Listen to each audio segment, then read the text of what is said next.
Ladies and gentlemen, I didn't shout this time. Normally, I turn it off mute, I scream some sort of random introduction, often referencing some sort of inane or arcane presidential term. I had sort of a rough draft of introducing us as the Secretary of Agriculture and the Secretary of Education, but no. We're here for you, all out, your two favorite casters, Happy Cloud and LeChance.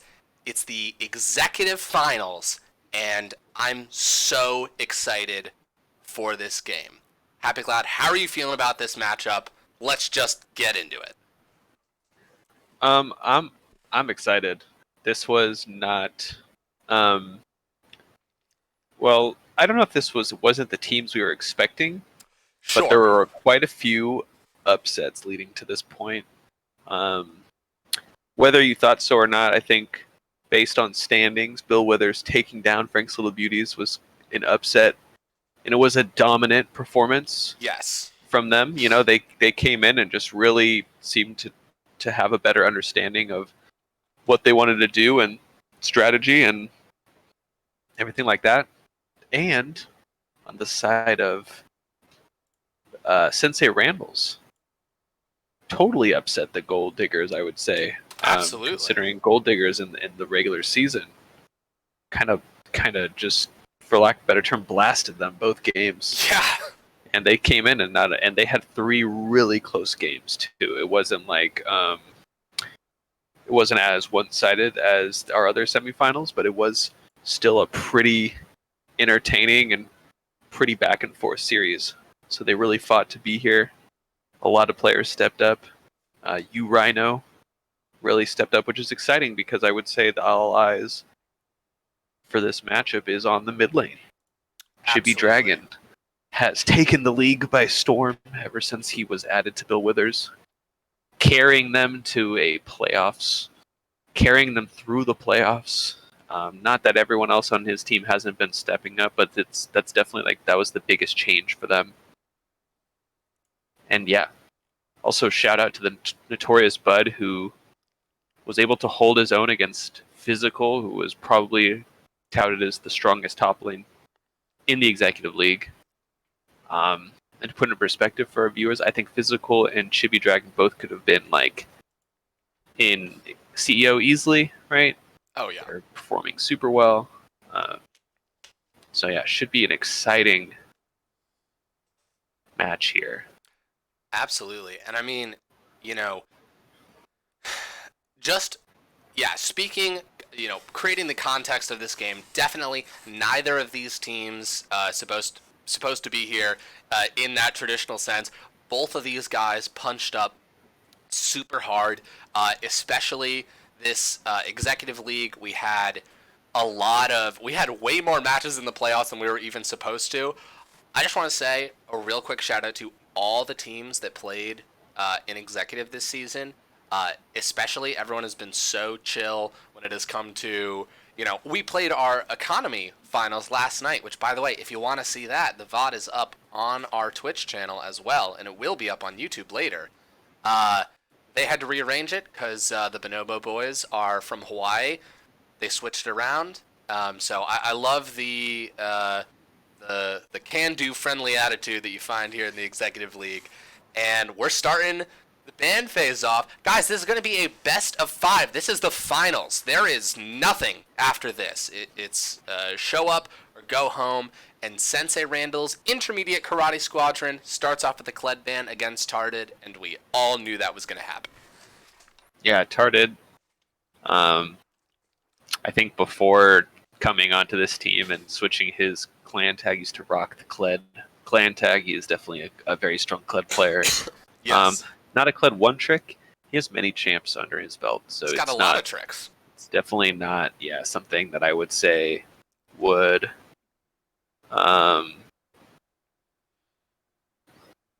it's not something that's like totally hurts him.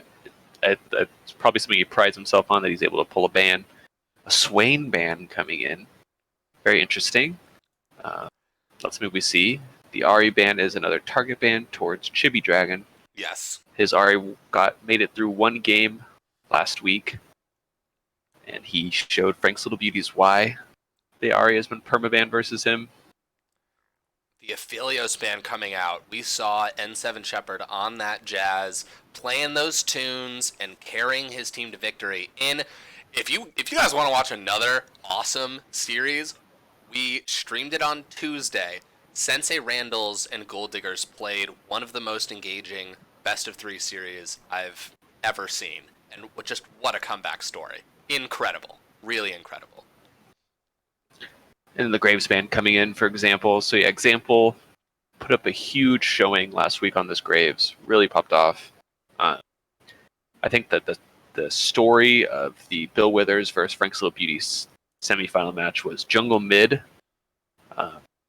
Example really played well around mid lane and allowed Chibi just to get a huge lead. But it looks like we're going to get a Volley Bear first pick here. This is a flex pick. It could go jungle or top. I'm not entirely sure what the Notorious Bud will play. Last week he was playing mostly tanks. So he played Ornn and Maokai and I think Malphite. And again, was just kind of there to nullify the enemy top laner. Right. Bill Withers getting 2 of their, I would say, comfort picks here. Yeah, absolutely. When the Ari is banned, Chibi has defaulted to the Victor. And Chungus Karen, I think, played Ashe every single game. I think he has played Ashe every single game in the playoffs. Absolutely. Ashe, not only is Ashe just a super strong pick right now, but it works well with their team comp. Chungus made the role swap to get Chibi on the team. And so I think he favors more of these utility-based AD carries. Yes. Where he can use the Hawk Shot to scout out the enemy jungler, help shot call, and use the Crystal Arrow to get picks, right? Yes. On the side of Sensei Randall's, we got a Varus and a Vel'Koz locked in. This might be attack speed on hit Varus. I know Shepard has told me that he is not a fan of the lethality Varus ever since the nerfs. Especially the latest ones where they took 20 damage off the E at level 1, made his lane phase a lot weaker. I still think it works if you can get ahead. Like, the Q still does a ton of damage, but it's definitely less oppressive. And Galio coming in, which will probably be a support. Doghooker had a pretty good showing on the Galio against Frank's Little Beauties. A few really crucial flanks with the taunt. One of Galio's strengths is he is a flex pick, but this team seems to play him more in the support, so I'm fairly certain if they picked early, since the Randalls will already know where it's going, and I know because Rhino is a Victor player as well. Bill Withers probably wanted to take the Victor as early as possible. So you have an Ornn band coming in, targeted towards Notorious Bud. Obviously, he is, like we said, he was on the tank duty. He had a pretty good showing last week, was able to hold the physical down. And he's against Tarded, who's definitely not a slouch, top lane carry as well. So I'm excited. Absolutely. The matchups, player to player, across this game, how these teams are balanced across each other is really interesting, and we'll go through that in a little bit. But both of these teams have a best of 3 to look back on and do immediate research on what these teams play. And I think we're seeing that both of these teams have 100% done their research. They know exactly what they want to get out of the hands of their opponents and what they want to take themselves. And I think this I am curious to see. Ooh, a Gnar ban. Have we seen? Retarded did play the Gnar. He did play it. Yes. Against Frank's Little Beauties.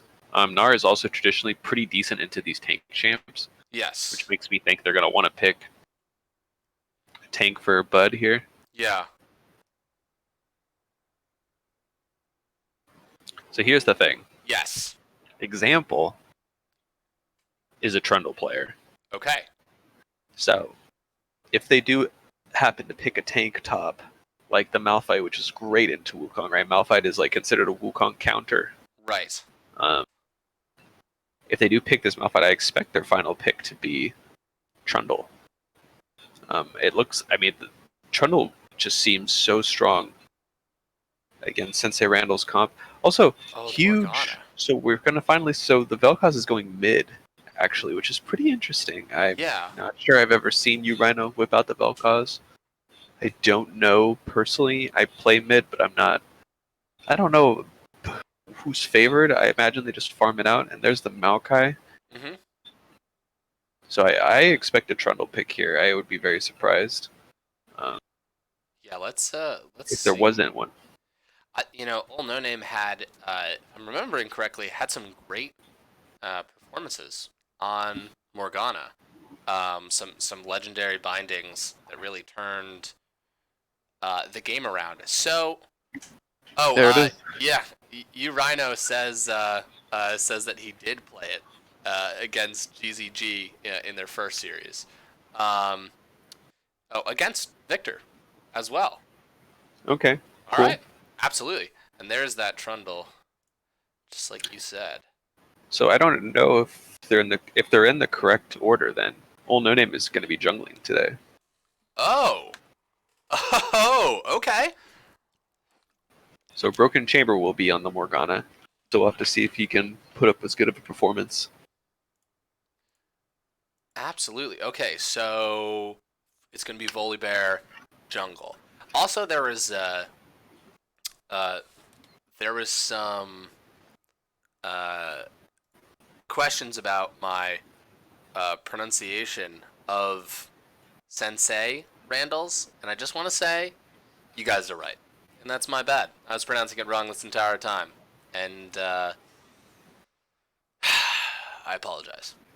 But yeah, they're gonna rocket through these bands here, and we'll have final confirmation of where these champs are gonna end up being played.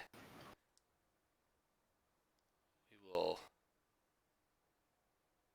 We'll see though. Yep. Okay, I ended up in the right place. So, okay, we've talked a lot about uh, Bill Withers has shown up in such Bill Withers Toyota dealership has shown up in such a big way this past week and even before that, but definitely coming into playoffs. We've talked about their jungle mid proximity. We've seen Chibi Dragon be such an enormous part of their victories. I'm sure Sensei Randall's has seen that as well. Do you see this composition that Sensei Randall's has picked? Do you see them drafting around the win condition that Bill Withers has been putting on display, or is this sort of its own them playing to their own strengths here? Um, so the comp, I think Bill Withers kind of got everything they wanted. This to me is like Yeah. a very classic Bill Withers comp. Carded got his top lane carry, Yep. his bruiser to style champion. Example gets to go onto one of his old faithful Trundle, Victor in the mid lane, and then this Ash Galio is a ball lane that they've run many times. Well, on the side of Sensei Randall's, their comp definitely has its strengths. Like they can fight front to back, they have a decent front line, but I'm not entirely sure how it's going to play out. Like I definitely think Bill Withers has all comfort here. Where again, it's pretty risky for, in all honesty, to run a new player in the jungle, right? Like you're running Old No Name, Right. not in the support, which he did. He played pretty well last week. Mm-hmm. This time you're mixing up, you're throwing him in the jungle. Um, I assume they've been practicing with this lineup, but who really knows? Notorious Bud, he got his Maokai, which is great. He did well in the tanks, but I think Trundle is definitely strong into these type of champs. Right. And this Varus and Morgana, although Morgana will be able to somewhat peel for Varus, it's going to be very hard for Varus to survive against the Wukong Galio combo, right? Right. So yeah.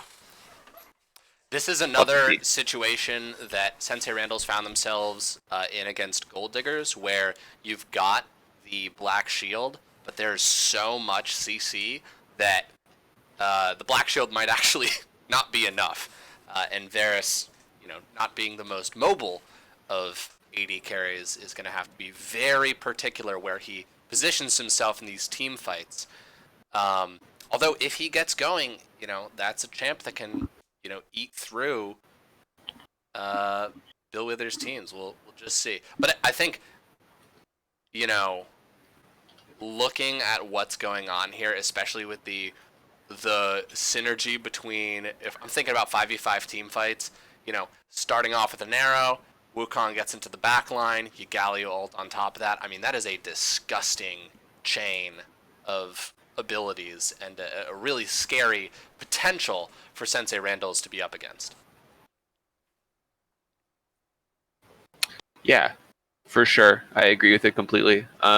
Way too large in the chat said, I thought Chung's carrying was mid laner. He was a mid laner, but this season switched to AD carry when they picked up Chibi Dragon. And yeah, I agree with everything you're saying. The more I look at, the more I favor Bill Withers' comp. Yeah. Just to make it clear, when a Happy Cloud favors a comp and says on paper it should win, they usually lose. So statistically, that's true. Statistically, could be 580 carries versus a standard comp, and it still would.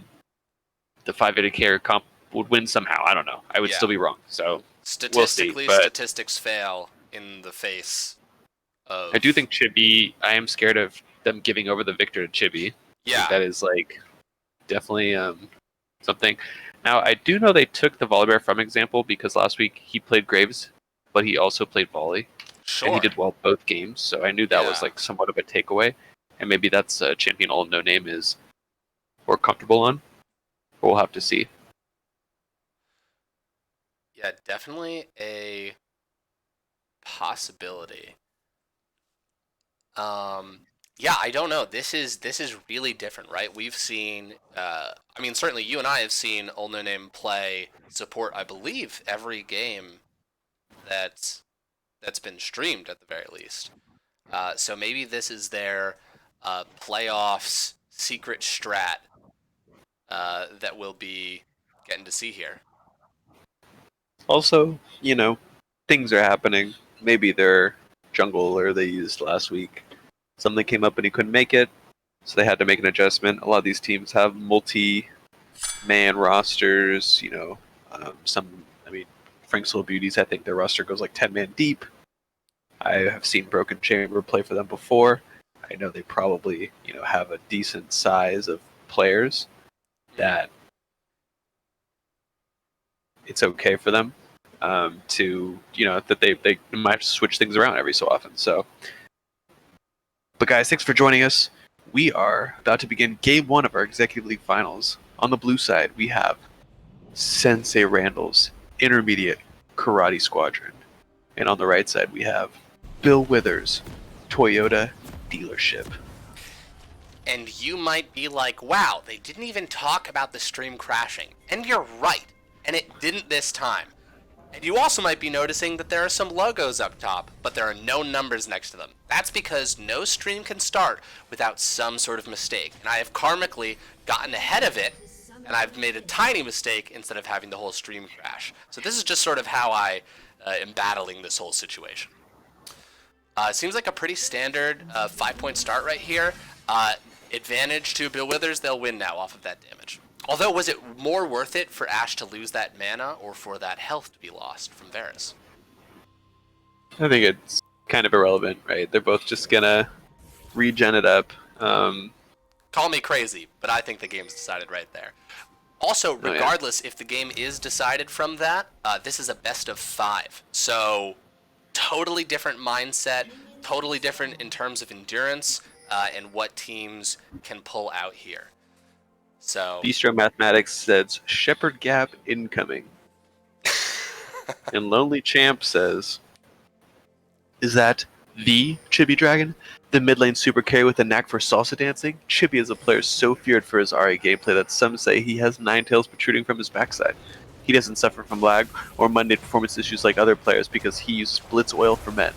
Now for men and cars. See your doctor for performance lasting longer than 4 hours. God. That's a really good one. I was caught by surprise by the "and for cars" bit too. Yeah. So we're getting into it. Just some normal farming going down here. Again, I think for the most part, all these lanes are like somewhat even. Mm-hmm. I think Ashe is pretty deep, pretty strong right now in lane. She's starting just to see a lot more priority in pro play Yeah. because of her just way that she controls the laning phase and how strong she is in the early game. Mm-hmm.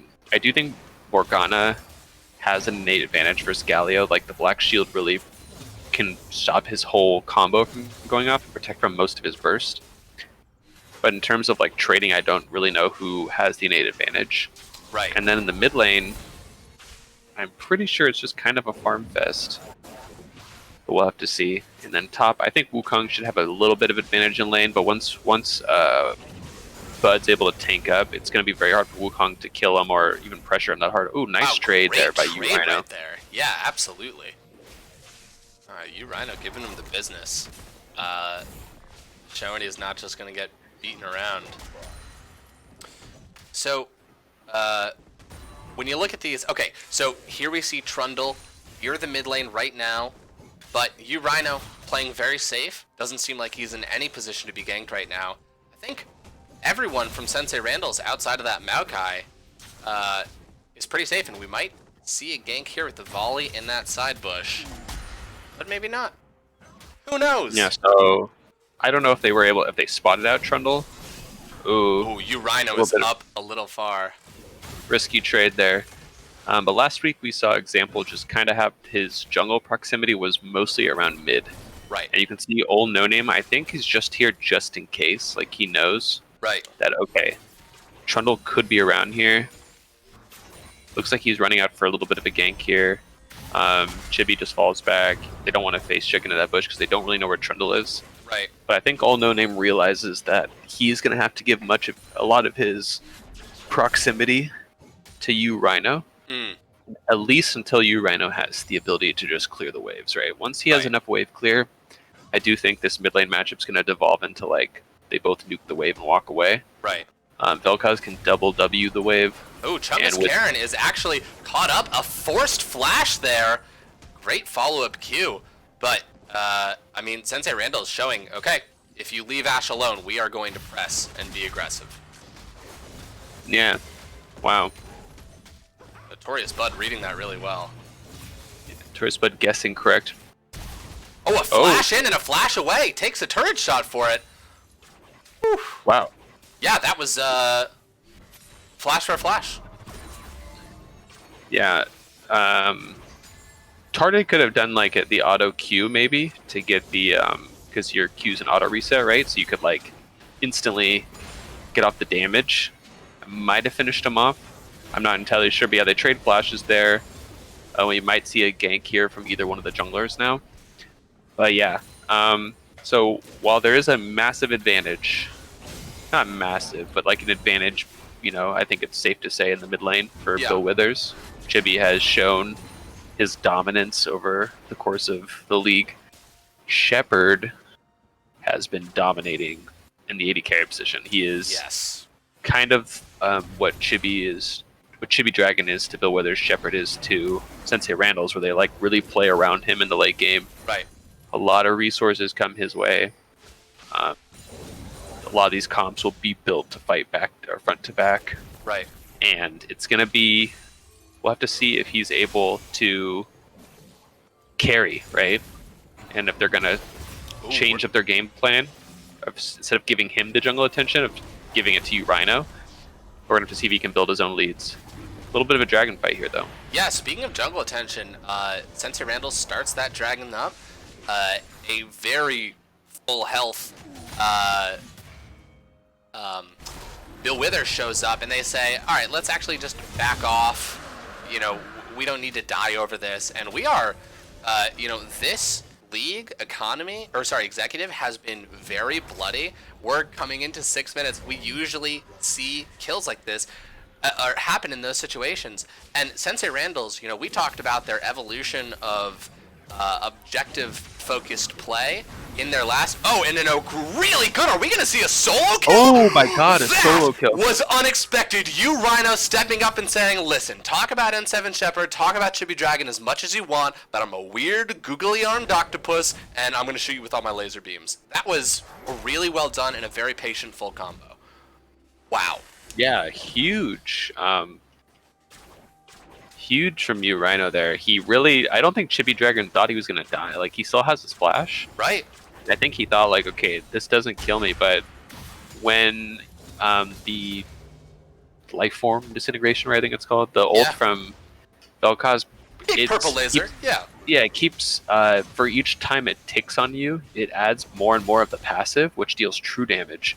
Yeah. So what happened was he got proc for the passive, and then it just kept ticking more and more true damage, and I don't think Chibi was expecting the burst. Right. So huge solo kill.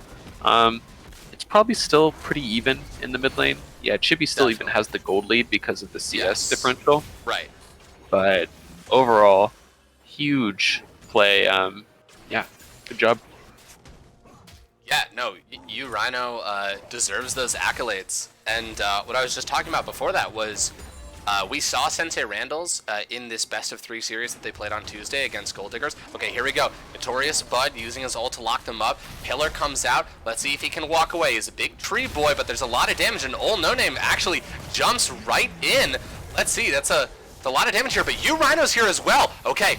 Goes out, does some geography, does not get the slow, but Volibear gets the kill there. And let's see, the Maokai Seedling is going to slow him down as well. And are they going to be able to get targeted? Yes, wow. That's a double kill on Volibear. And this is, I feel like the evolution of Sensei Randall's did not stop on that Game 3 that we saw on Tuesday night. We are seeing them play calm, cool, and controlled. That was a great rotation from their team right there. And before, when they had to pull off of Dragon, they did. No qualms about it. Nobody died for an objective they didn't have a chance of taking. And now they're solidly in the lead. Down in CS in a bunch of places, but way up in kills.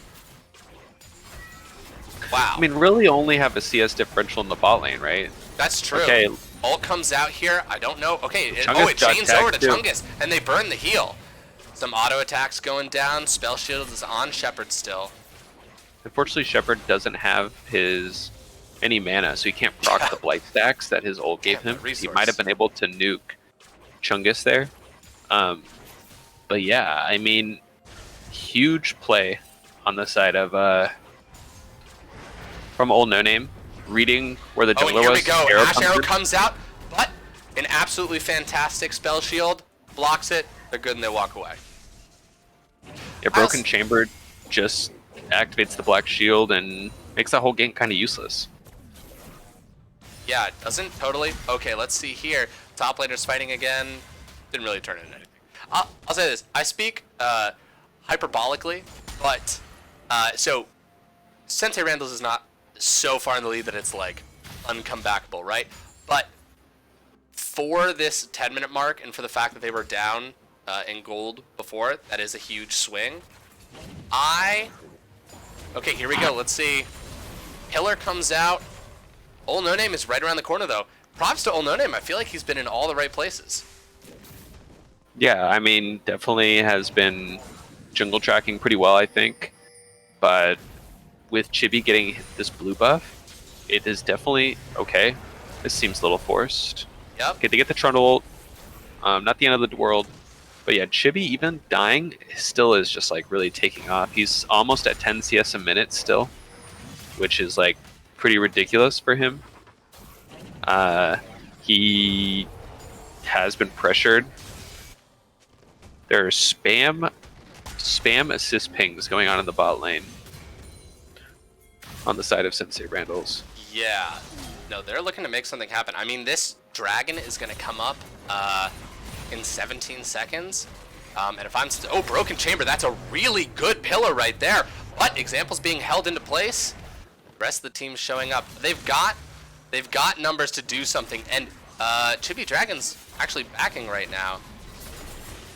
Yeah, Chibi Dragon probably at backing for completed Hex Core already at 11 minutes. And that is after dying once too, which is like pretty remarkable.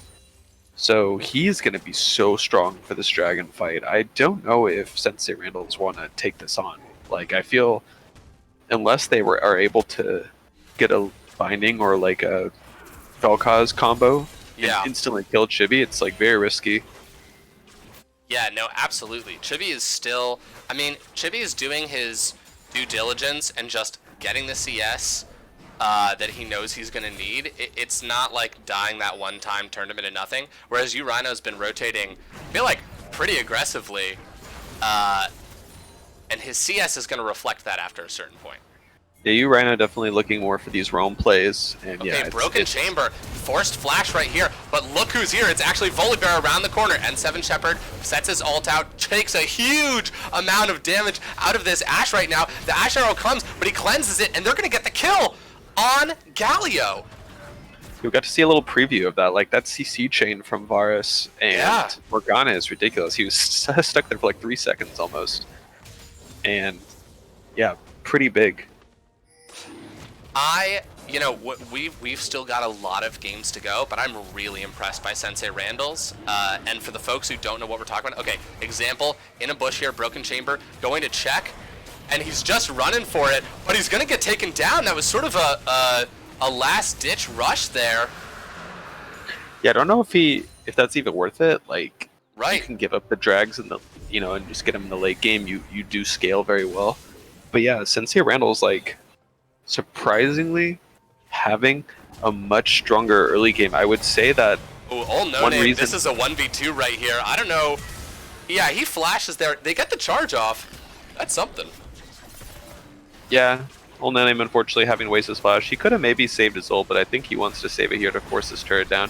Right. Yeah, it looks like he's going to use it. Maybe not.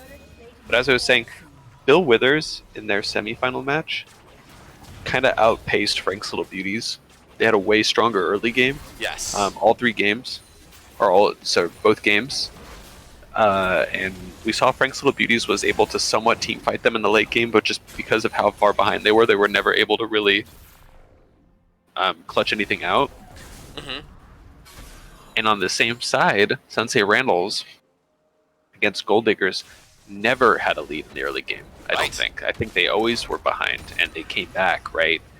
So this, without getting too ahead of myself, this might be a good sign for Sensei Randall's. Like, very rarely have they gotten a lead in the early game.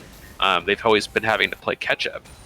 So we'll have to see how that will transition, but it's looking good for them. Again, they're starting to get CS leads here. Top is starting to pull ahead a bit. Now that he has the Blade of the Ruin King, he will be able to win. I'm not entirely sure about Maokai's purchase here. He ended up going for Ninja Tabby, but into the Spirit Visage, which is very useless versus Wukong because he does like no magic damage. Right. If he went like Sunfire Cape, he probably would be able to fight the Wukong 1v1. Like, yeah, look at Wukong's damage. Yeah, it's doing just so a much. huge amount of damage. I mean, that is 75% of his health right there. Maybe the Spirit Visage is in anticipation of having to handle this Victor.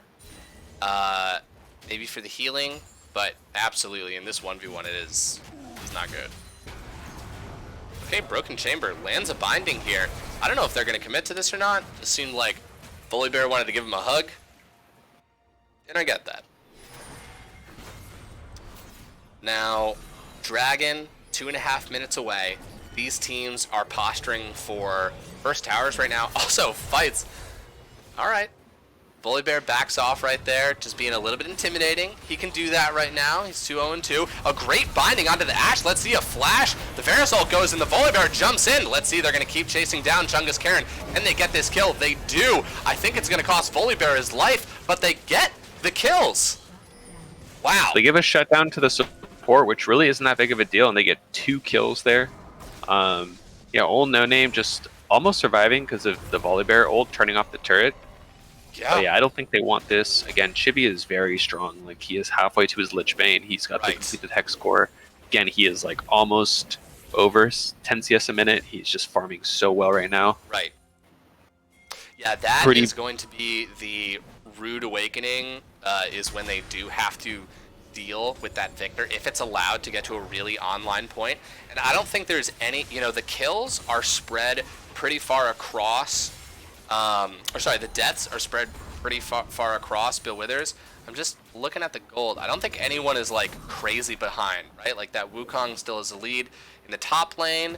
Volibear definitely has a lead in the jungle. Victor still has about 1,000 gold lead in the mid lane. And then bot side goes to Sensei Randall's. Maria WPB says, add low budget LCS. Hello. If you need a real free and high quality service to increase your viewers, Beautiful. check streamdetails.com. Oh, and here's the thing we can check. This Ashe gets locked up, the ult comes out, and she is gone. Whew. How was that transition? Amazing. So Bill Withers is really just like, not Bill Withers, Sensei Randall's is really outpacing Bill Withers in this early game. They're very proactive, which is kind of what they need to do, right? Yeah. I still have fear for them because Chibi is farming incredibly well right now, and he's on 2 items at 17 minutes through CS alone, right? This is the responsible thing to do. If you're like, okay, we can win this game, and I believe I can carry this out. I'm not going to do anything risky. I'm gonna responsibly invest my money and gather it in the best way I know how, and then I'm gonna show up when you really need me. I feel like I know I keep bringing this up, and you know, maybe it's bad practice to talk about a game that maybe the people who are watching this game didn't see. Oh, also, great response here from Bill Withers. They take a tower, they're going to take Rift Herald. If you're going to lose Dragon, that's a great trade-off. Yeah, I don't think it's bad practice, because it helps build the narrative, right, for what's been happening. Right. Absolutely. This feels like we turned the stream off from that game 3 of Sensei Randall's getting progressively better from games 1, 2, and 3, but Sensei Randall's never turned off. They went into their hyperbolic time chambers and just kept practicing and learning. And, you know, again, only game 1, there's still a lot of League of Legends left to play. But they're doing a great job. This is a great showing. You know, only a 2K-ish gold lead for all of these kills and dragons, but they're not doing anything reckless with this lead. They are fighting when they can, backing off when they have to. I'm super impressed. What can I say? Yeah, definitely impressive from them. Again, I think last week, even this week, you could say they're coming in as somewhat underdogs. Yeah. And they're really showing their stuff. Again, these CS leads that are starting to build are going to be an issue for them, and they're going to have to be cognizant of their power spikes and like what items they have. Chibi at 211 CS to he's got 80 CS on his lane opponent. Yeah. Charted with about a 40 CS lead. Like, these are not unsubstantial. Right. You have Shepard, who does have a fairly big lead of CS over Chungus. Volibear coming in. Let's see an immediate flash from Chibi. Let's see if you get the stuns off. You can, and now Volibear is the one who's going to back off. And we have another move from Bill Withers on the other side of the map. The Rift Herald's going to come down, and that's definitely going to go down. So they were able to get Chibi's flash. I'm surprised that... Ooh, Ash Arrow comes out, but an immediate cleanse. Pillar comes up. Example going for the binding, misses, but this is a lot of damage. Example's low, but he is not dead. And N7 Shepard is kiting for his life right now. Let's see. And he lives. Wow. So, was that some sort of healing went off right there. Trundle was really low. Triumph, yes. Triumph, I was going to say it, but then I didn't want to be wrong. I second-guessed myself. So, yeah. There's so much action all of a sudden. Like you said, it was pretty... Oh, Bud with the teleport flank. Yeah, let's see here. Another teleport coming in. Old No Name. Let's see. I don't know. This Ashe does have flash, but it's not enough. And Tarded is in here with a lot of damage, just trying to get N7 Shepard. And he gets him, but he's locked up. I think he's going to go down unless he can pull off some monkey tricks here. But so he gets a 700 gold shutdown. And Chibi's pushing the mid lane by himself here, trying to get this turret. But yeah, this has been a battle. Both these teams are fighting, and Bill Withers is just... Not Bill Withers. Sensei Randall, sorry, is playing so proactive. It's kind of crazy, because like we said last week, they were definitely more on the defensive. But this week, they are like always making the first move, it seems. I am so excited for this best of 5 series because right now we have this crazy morphed, Sensei Randall's. Let's see if it keeps up. But either way, making really, really smart moves. And then we have this Bill Withers who's down, but so far from out. It is 12-3 right now, but the items in the gold does not reflect that, right? Like, Bill Withers is so far from being out of this game, and just how they've been trading, they've been trading across the map here. Chibi Dragon has taken so much health off of that mid turret right there. They're pretty close. If something goes wrong, they're going to be able to crack an inhib, right? If Bill Withers can win a fight, they can turn that into an inhib pretty easily. Exactly. Like, Chibi Dragon has 2,000 gold over his opposing laner, and look at what's happening right now. Yeah, and Urino has 3 kills. He has a shutdown.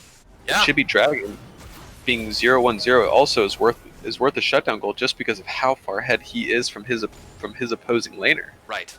Shepard has 2k gold over Chungus, but that gold, that shutdown did go into the pocket of Tarded. Look at this play right here. Hold on, I'm sorry. Bill Withers rotating, getting the inside track. Sensei Randall's wants that last dragon. They know that, but they know how low that mid tower is, and they want inhibitor. They say, fine, let's trade it.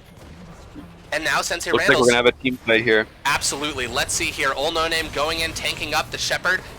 Ult comes out. Varus has got Spell Shield on him, and a huge ult. But health bars go low, but they don't die. And now it's 2-2 again, and Chungus Karen is alive on the back. A heal comes out. Urino gets over the wall, but that was really even. Those health bars went so low because of the ult from Urino, but it didn't go to 0, and that's what matters. Yeah, so Urino had, like you said, a really nice ult, and it was able to combo well, but Tarded had such good patience. Like, he was basically dying, just melting the Vel'Koz ult, but he waited until the Black Shield went down, and as soon as it went down, he just went all in on Shepard and was able to take Shepard out. Shepard didn't really actually get that much damage off that fight. Right. He was forced to use his ult early because Galio jumped onto him. And yeah, they Tarded and Example to some extent kind of having the hero play. Doghugger, I'm not sure why he's using his ult. He just wants to rotate. They need this dragon. Oh, he steals it! Oh my god! He stole it! Oh my god! I cannot believe that. I cannot believe that. What? What? Was that off of a Ludens? That was off of... Oh, he has Ludens. I didn't even notice. But that was off of... Yeah, he just snared it and pulled it. What? Let me just check. I can actually look. Well, you keep the stream going. I can... Absolutely. Yeah, that was incredible. Talk about... I mean, those are the hopeful plays. We've cast... got it. His pool got it? Oh my god. Yep. He smited and it barely lived and the pool got it. Or he didn't smite, but the pool got it. Yeah, I guess. They all like bursted it. So a little bit of miscommunication there. And it looks like now they're going to go on to They're Baron. turning onto the Baron. I mean, that is definitely a bit demoralizing. But you know what's really good for Bill Withers?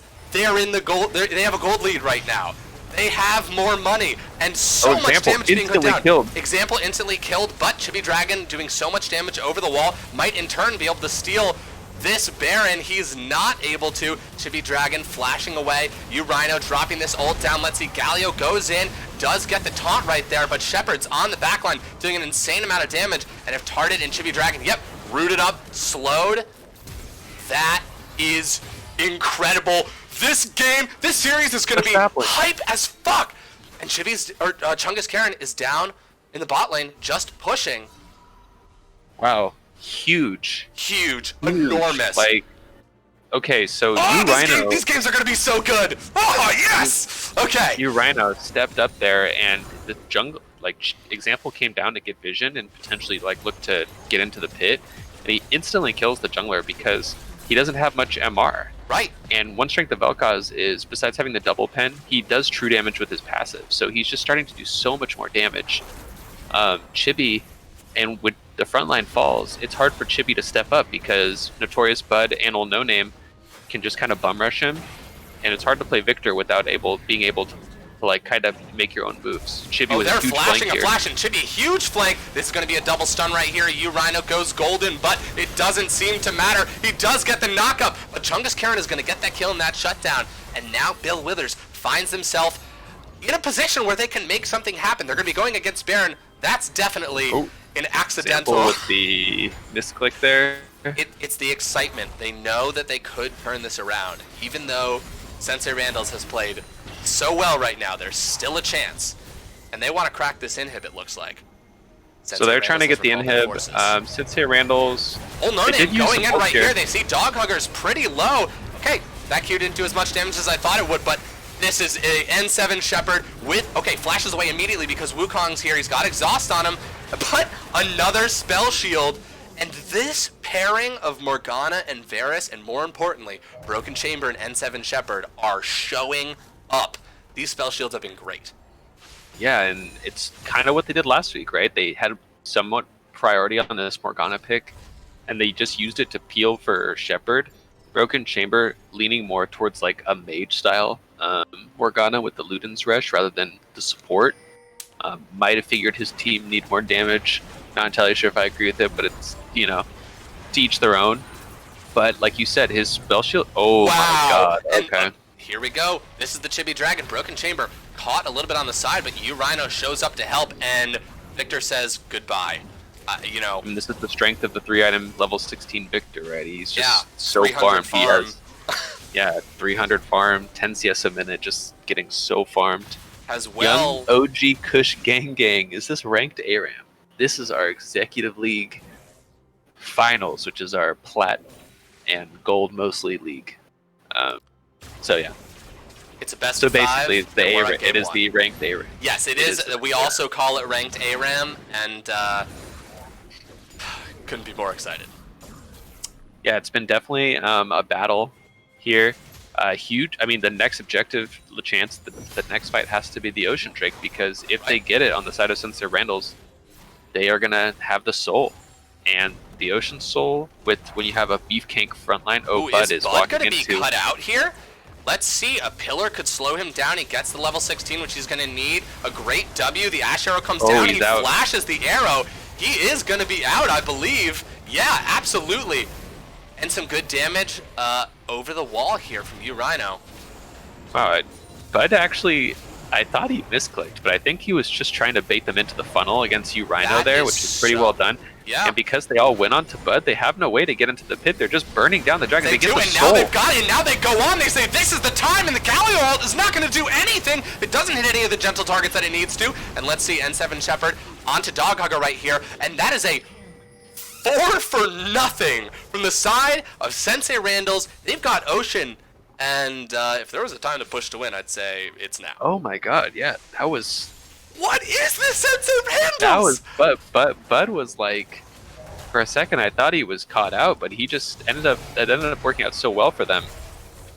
I've never seen a slippery knows his place in these team fights too. He's just trying his best to zone Chibi, and it looks like he's gonna die. I don't think he has his flash. They just want to end that and finish this game. And what an incredible start to this 5-game series. This is the executive finals. Sensei Randalls versus Bill Withers Toyota dealership, but they say it is not done. A huge fight breaking out. I do believe this is for the end here, but let's see. I've completely lost track of this, and in the chaos, oh my god, N7 Shepherd actually doing a really good job of fighting there, but he does go down. Notorious Bud just trying to end the game, and he does.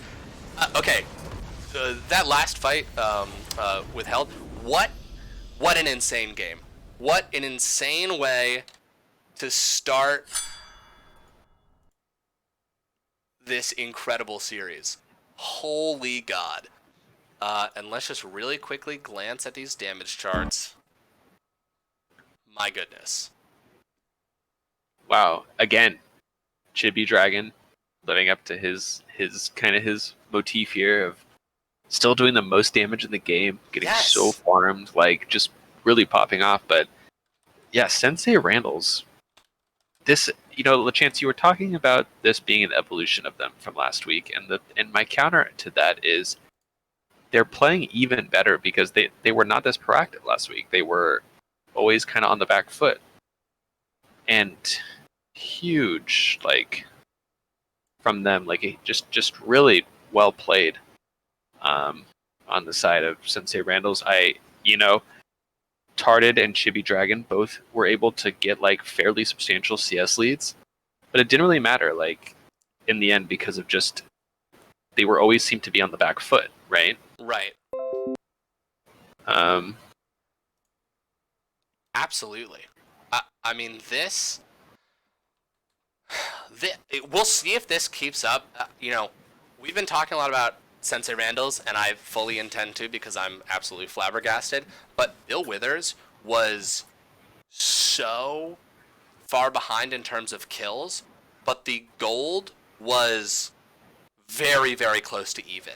And then we saw a couple of times, the briefest of moments, where when Victor would just remind us, like, hey, by the way, I deal 1,000,000 damage, and I've been farming like a professional over the past 30 minutes.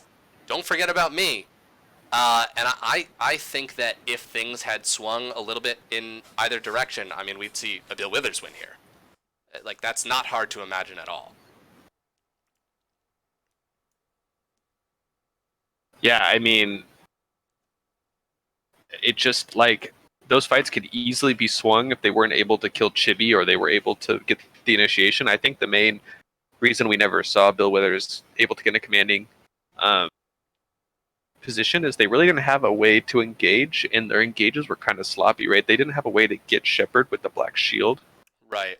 And with the power of Morgana and Varus with their long range, like, initiation, almost able to stuff these melee characters out from getting into the backline. Yeah. They really just never got the chance to I don't know, get up their, like, wombo combo, right? They never got the chance to team fight, I think, how they wanted. Right. But yeah, I don't know. I mean, that early game was very dominant from Sensei Randall's, right? They just played better, I think, throughout most of the game. Like, I think individually, there were still things that each player on Bill Withers did well. One, the farming is huge, right? Like, Chibi Dragon basically, like, flame horizoning his mid laner, even though he got solo killed. But yeah, overall, that was like, enormous. Bill Withers just very proactive, way more proactive, I think, overall. So yeah, Aphelios was banned, Krizo, unfortunately, game 1. Yes, it was. Otherwise, I have no doubt that they would have picked it. I'm going to be right back. I'm going to run to the bathroom really quickly.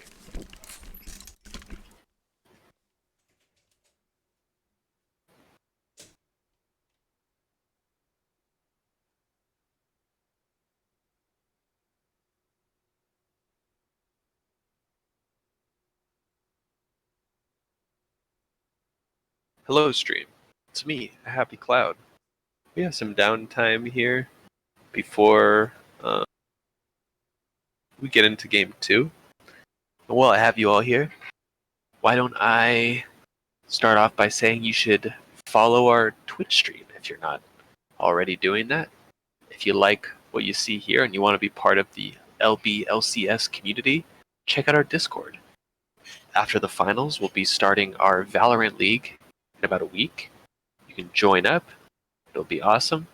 If you suck at Valorant and you want to play more League, Season 3 of the LBLCS will be starting not too far after. If you like the cast and you want to see more of this lovely pair, but also our other amazing casters, you can check them out on our YouTube channel. All the VODs are uploaded there. And yeah, who won game 1? That would be Sensei Randall's Intermediate Karate Squadron. Tell us about Twitch Prime. If you have Twitch Prime and you're like, I don't have any streamers I'd rather use it on, then you should save your Twitch Prime and not use it on us. I'm just kidding. Give us your Twitch Prime. That'd be great. We're slowly but surely adding more emotes. We have Takes Two and Pants, which is great. The viewers, Josh, the viewers. 32 viewers, yeah, not bad.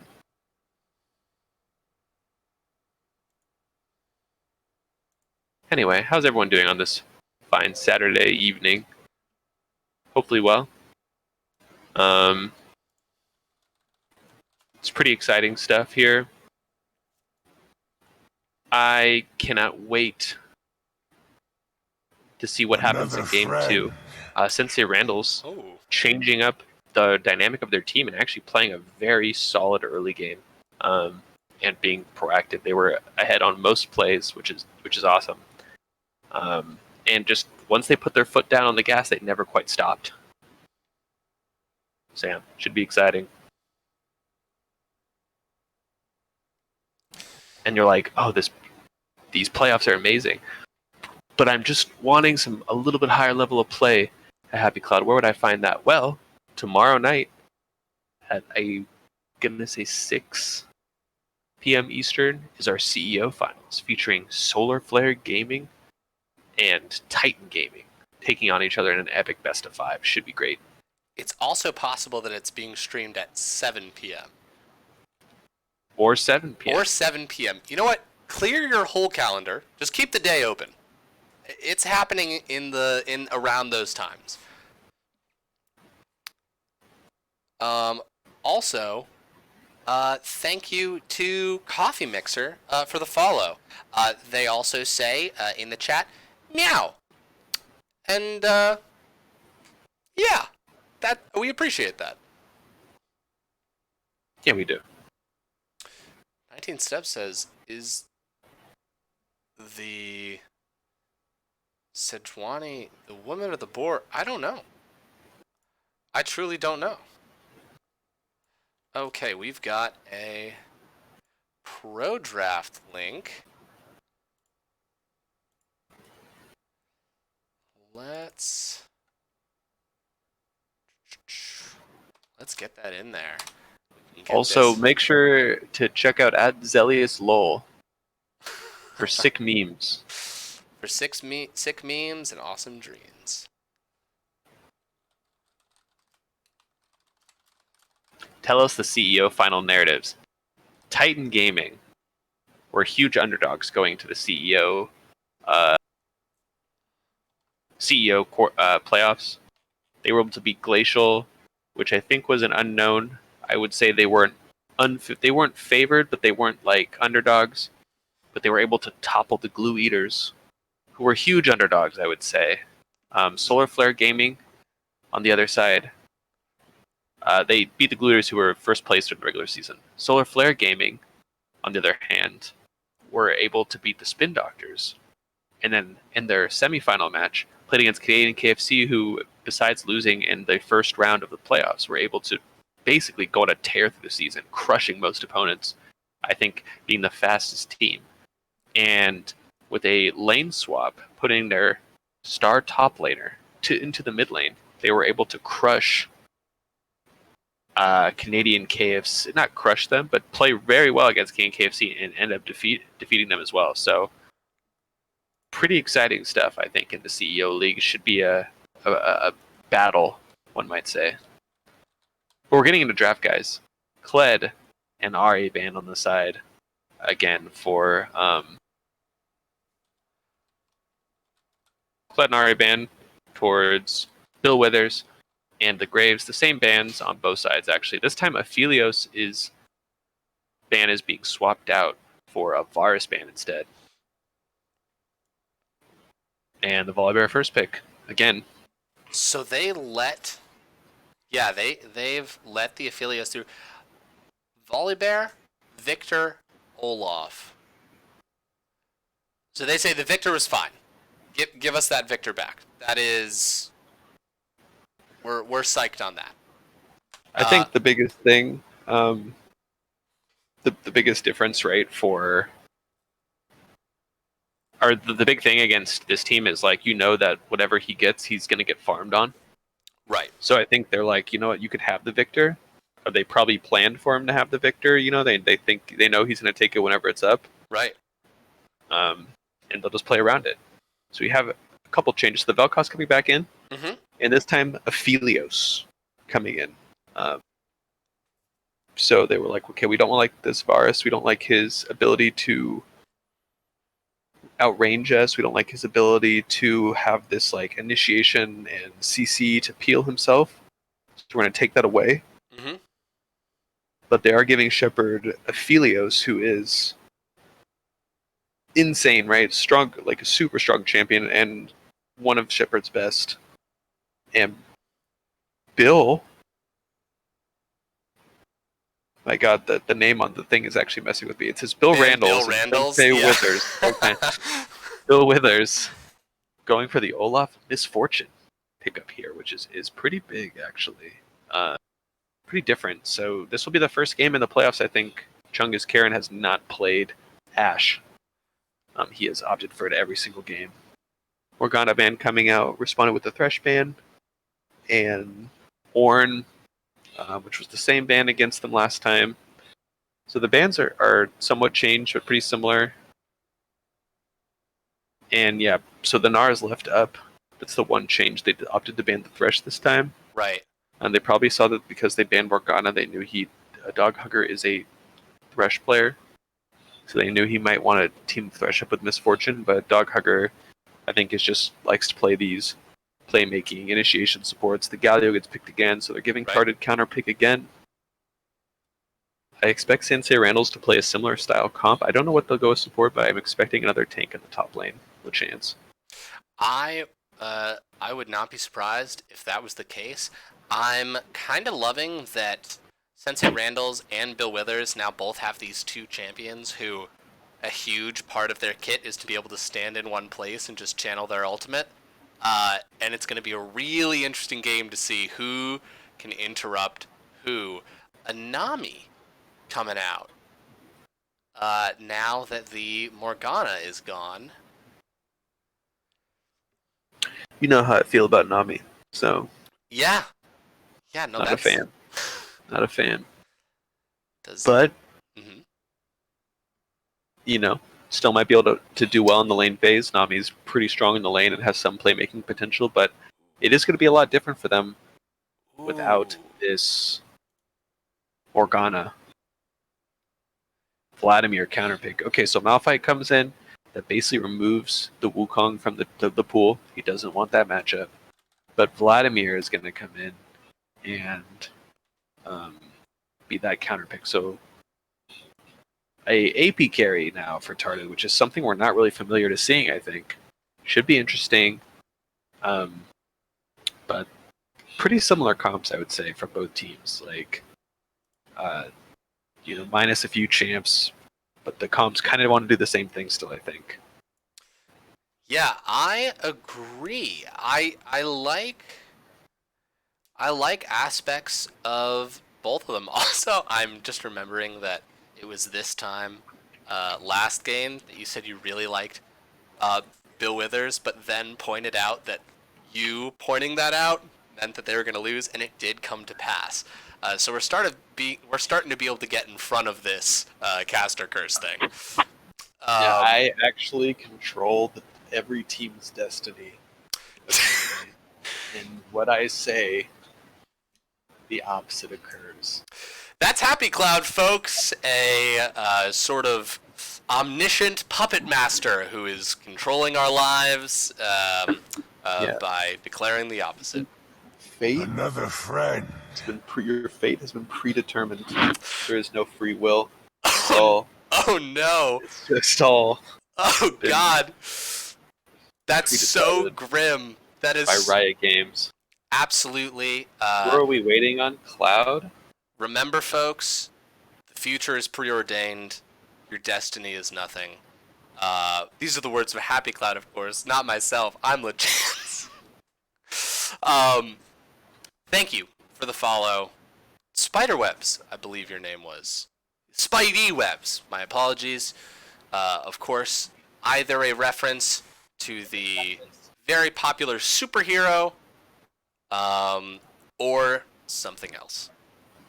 Maybe you just like spiders. All yes, right. I also want to say thank you to the teams. Both teams. None of their players showed up into the Twitch chat until the game was over. I appreciate that. I don't know if that's a new rule that we've had, but it is kind of BM when people spoil the ending of the game. No, that's just happens. Both of these teams have players with excellent manners. Yeah, really appreciate it. But yeah, exciting stuff here, guys.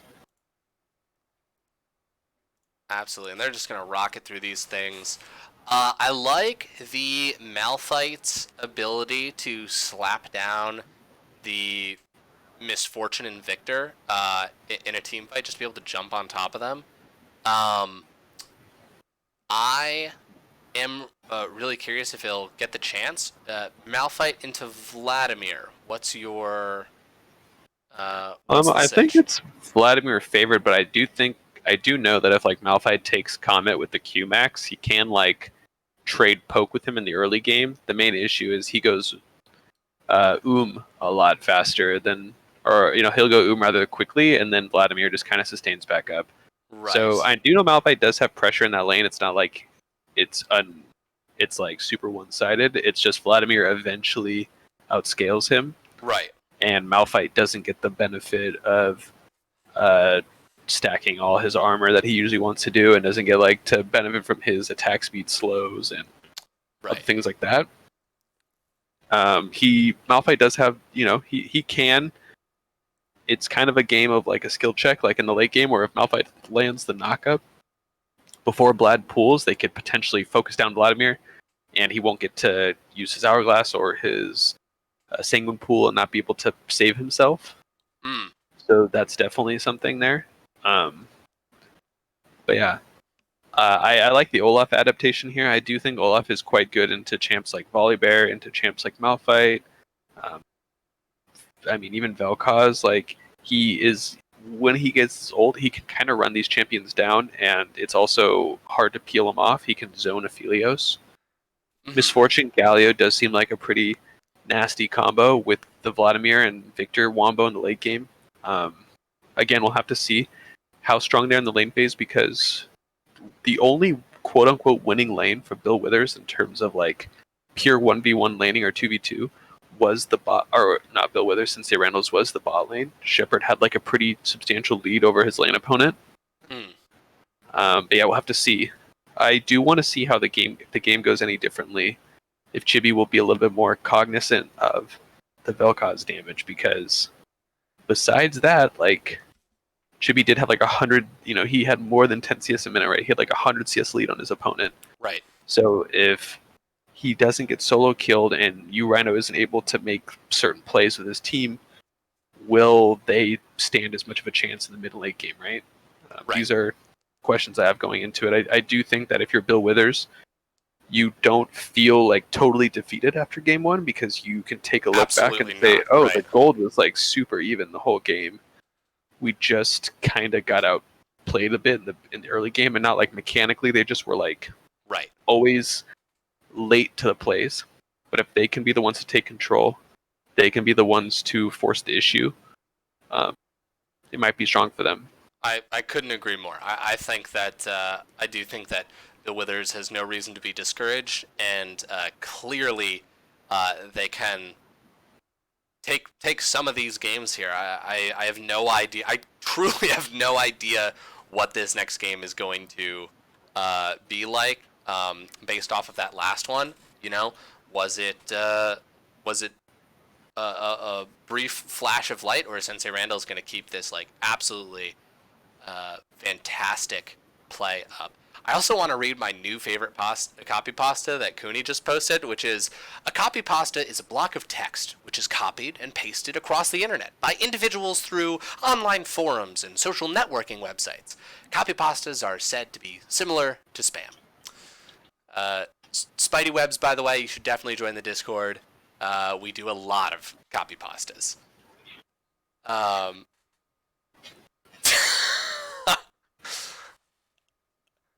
And Zach is Cat, don't know who that is, just posted a great one. I think it's hilarious you kids talking shit about Chungus Karen. You wouldn't say, by the way, the U's are U's. You wouldn't say shit. You wouldn't say this shit to him at LAN? At Ian? At LAN. At LAN. He's jacked. Not only that, but he wears the freshest clothes and he's at the chillest restaurants and hangs out with the hottest dudes. Y'all are pathetic, lol. And the copy pastas are starting to come out. Also, remember, folks, the stream probably won't crash, but it might. And if it does, we'll be right back. Think of that as a commercial, a scheduled, intentional, totally on purpose commercial. I'm also going to try and make some quick edits in the 2 seconds that I have to. I'll see if I can get the games up there.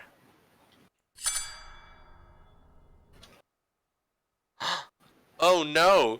You saw my Google for not toes.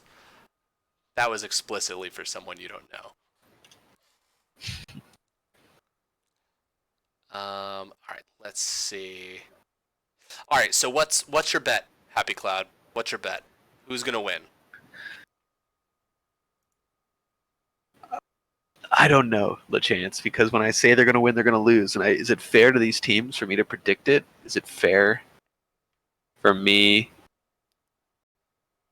Not toes. Is it fair? Oh my God! Wait, we have a mix of all the icons on the stream. Oh no! All right, folks. Bill Withers' Toyota dealership has become an amalgam of every team that was defeated until this point. While the strength of Clown 9. Oh no! Oh, I also teamed up with Sensei Randall's. Disconnected. All right, let's see. Oh my goodness. Okay. Is it all still like that? I think it looks fine for me. I'm not entirely sure. You lost the text if you tried to put Sensei Randall's was in the lead. So we have a level 1. There was a slight invade, but nothing really happened. I give up trying to be professional. They're just fanning out now. Lol, what's happening? The chance streaming is happening. Listen, Clutch! You get out of here, it's fine! The bands. I tried to do the things you taught me. It is Mr. Buggleberry, it is game 2. Game 1 was taken by Sensei Randall's. In a pretty dominating early game. That kind of bled into the mid-late game. So I am way ahead of you. I think you're going to have to skip ahead on the stream. Yeah, you're so ahead of me. I am at 1 minute and 27 seconds right now. Well, I'm at 1:28, so get on my level.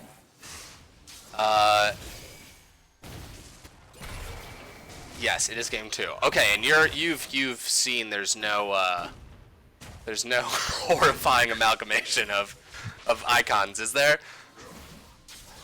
No. No, there's just Bill Withers, right? There's no Sensei Randall's. If there's any people who are watching and they're just like, wow, I really need to be sold on joining this league, this is my hard sell. This is the kind of quality we can give you. And I even forgot to put the time controls back down. Now we're in it. Now we're back. Folks, this game is going to be absolutely wild.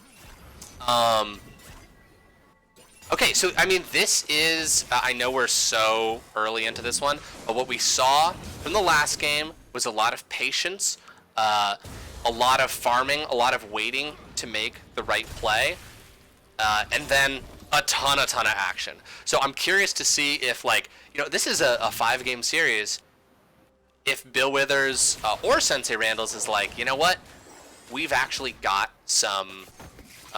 we've got some games to spare. Let's just go so aggressive and see if we can make something happen. Oh, there's a gank here in the top lane. Speaking of, here we go. We've got a gank here. It's an Olaf, not a Trundle, and a flash from Bud. He's like, I'm just going to get out of there. Don't even worry about it. Bistro Mathematics says, should I watch FlyQuest and TSM, NARAM, or LBLCS? I think you know the answer to that one. Yeah, if you've oh, okay. So we're seeing this exact same. We're seeing all of these lanes play out in almost the exact same way.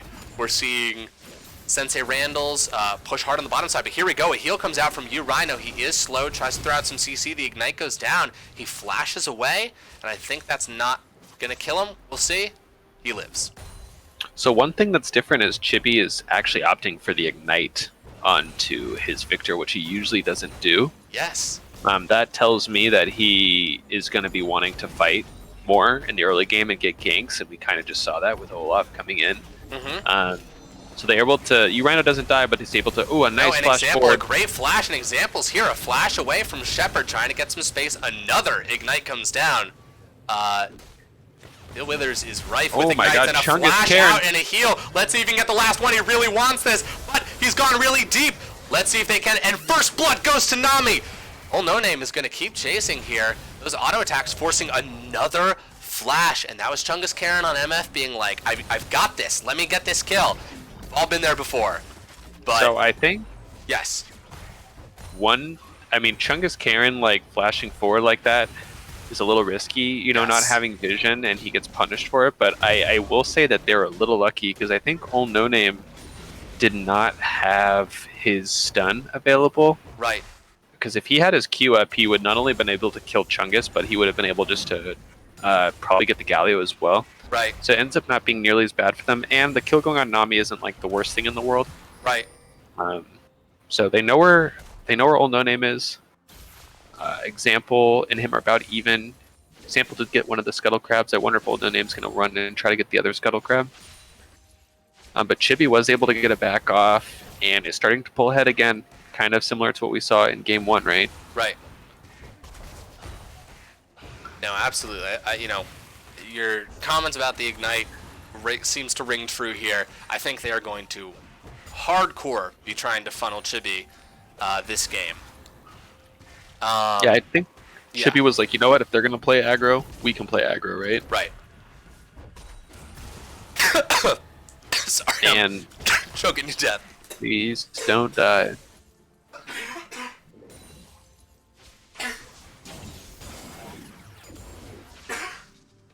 Anyway, you can't kill me that easily. I'm back. While Lachance is recovering.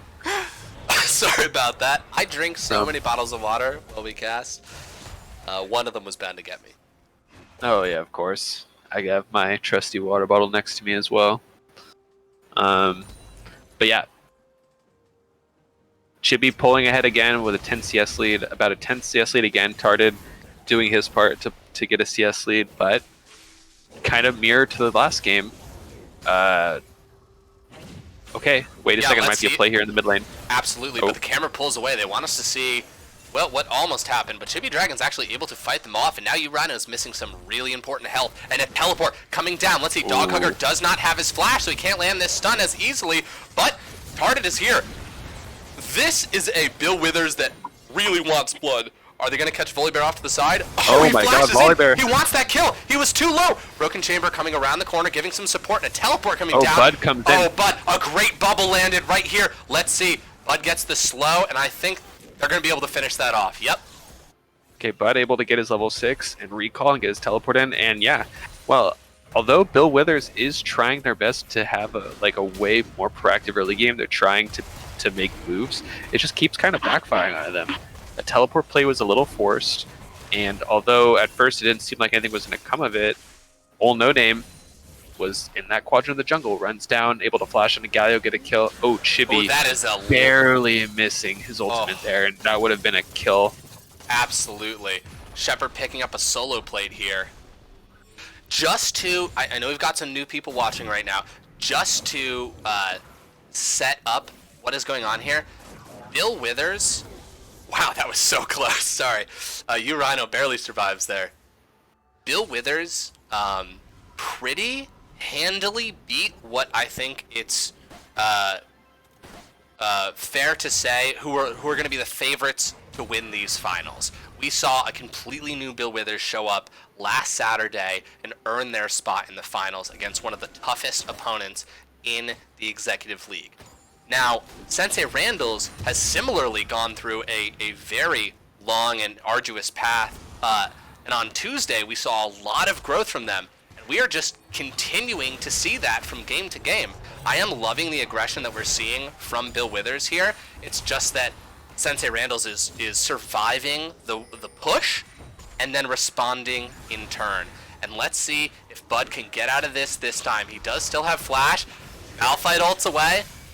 And I think that's totally great and completely fine. And Urino takes half of Chibi Dragon's health. Half. I'm honestly kind of surprised he didn't ult there. Wow.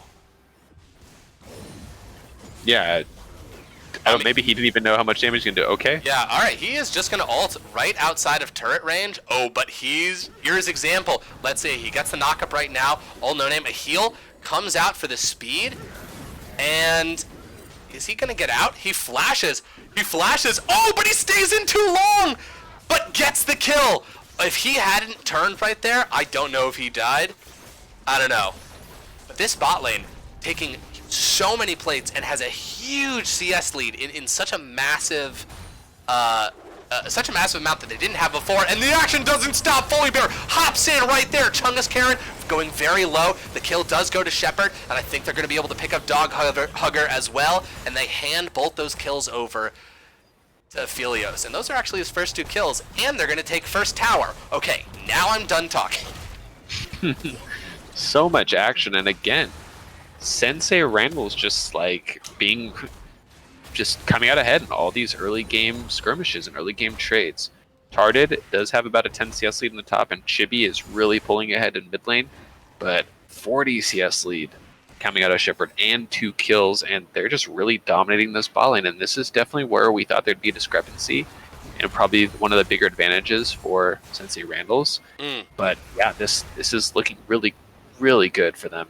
Absolutely. And I mean, the real talk of it all is we were talking about how, advantage Bill Withers in the mid lane, advantage Sensei Randall's in the bot lane. Whoever is able to, survive the onslaught of the other star players is probably going to be coming out on top. And Rhino's been doing such a good job. And look at this, an unexpected gank from Broken Chamber. Throws a bubble out, lands it. Sorry, it's not unexpected. Their bot lane's there. What is unexpected is Chibi Dragon saying, hey, don't push me around. I'm Victor. I've got Ignite. Don't you forget it. Shepard walking up, but Chibi just deals so much damage. He's so scary. Nobody wants to accidentally get popped and hand a kill over to this what could be an enormous Victor here. Yeah, Chibi again trying to get the lead, the same CS lead and trying to get on that same farming path that he was last game. But there's a little bit more pressure. I would say Example's doing a really good job of playing around mid this game and giving him pressure. But yeah, all these early game fights are just kind of going to Sensei Randall's, and it's probably going to end up being, I would say, detrimental for Bill Withers going into the mid game here, because they're going to be really strong. This Aphelios is almost at his Infinity Edge. And speaking of the early game, last game at around 9.5 minutes, we had 0 kills. It was a very patient game. The first kills was just like an unexpected solo kill. This has been non-stop fighting, and really exciting to watch. A lot of chaos. Okay, here comes a Rift Herald just being dropped. They're just looking to tag some plates here, and maybe kill Bud as well. We'll see. Yeah, Bud ults away, but let's see. The double flashes here. The axe he gets the slow. He picks up his axe. Is he going to be able to? I think Example goes down, but lives. That is a quintessential top lane ability to be able to survive all the pressure that's thrown at you, survive, get out, and get a cheeky kill on top of it. Bud has got to be patting himself on the back. Wow. Okay, let's see some more fighting in the mid lane. Galio backs off. They might be primed for some more combat here. Let's see, we gotta wait for the waves to show up first.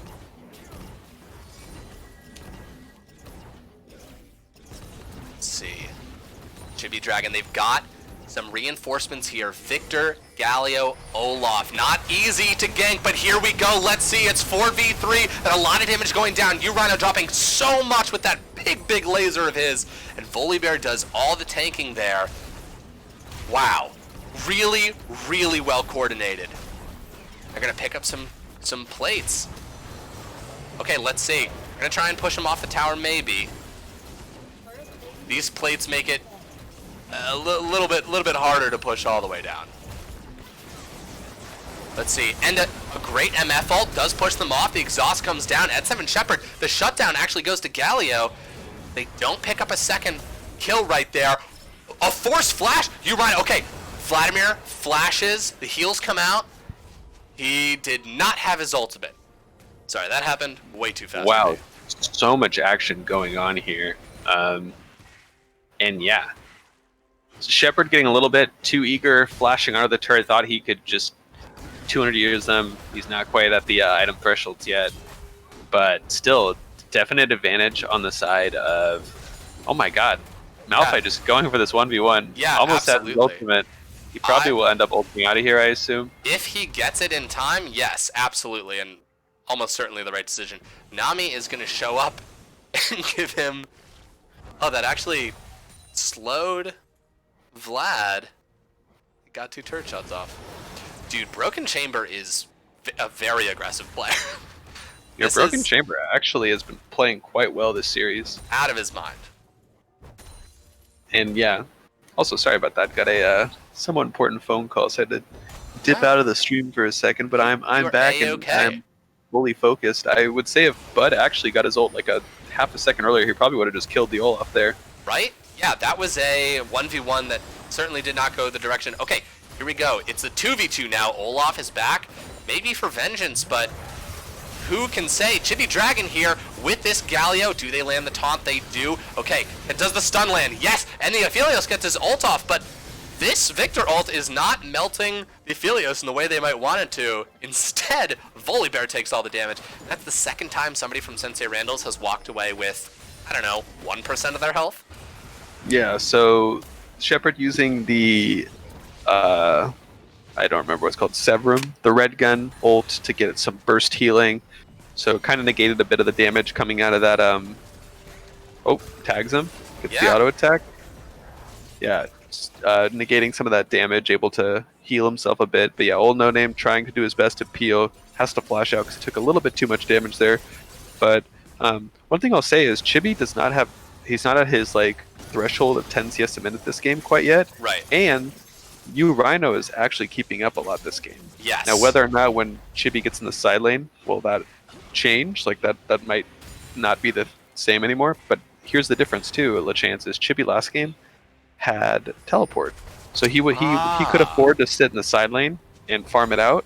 But now that he has Ignite, he has to be wary that if he goes and farms away from his team, there's potential. Oh my god, a nice play. Really nice Broken play. Chamber, wow. What? Broken Chamber plays mage supports like they're tanks. He is just, it feels invincible and fears nothing. Wow. So you know what?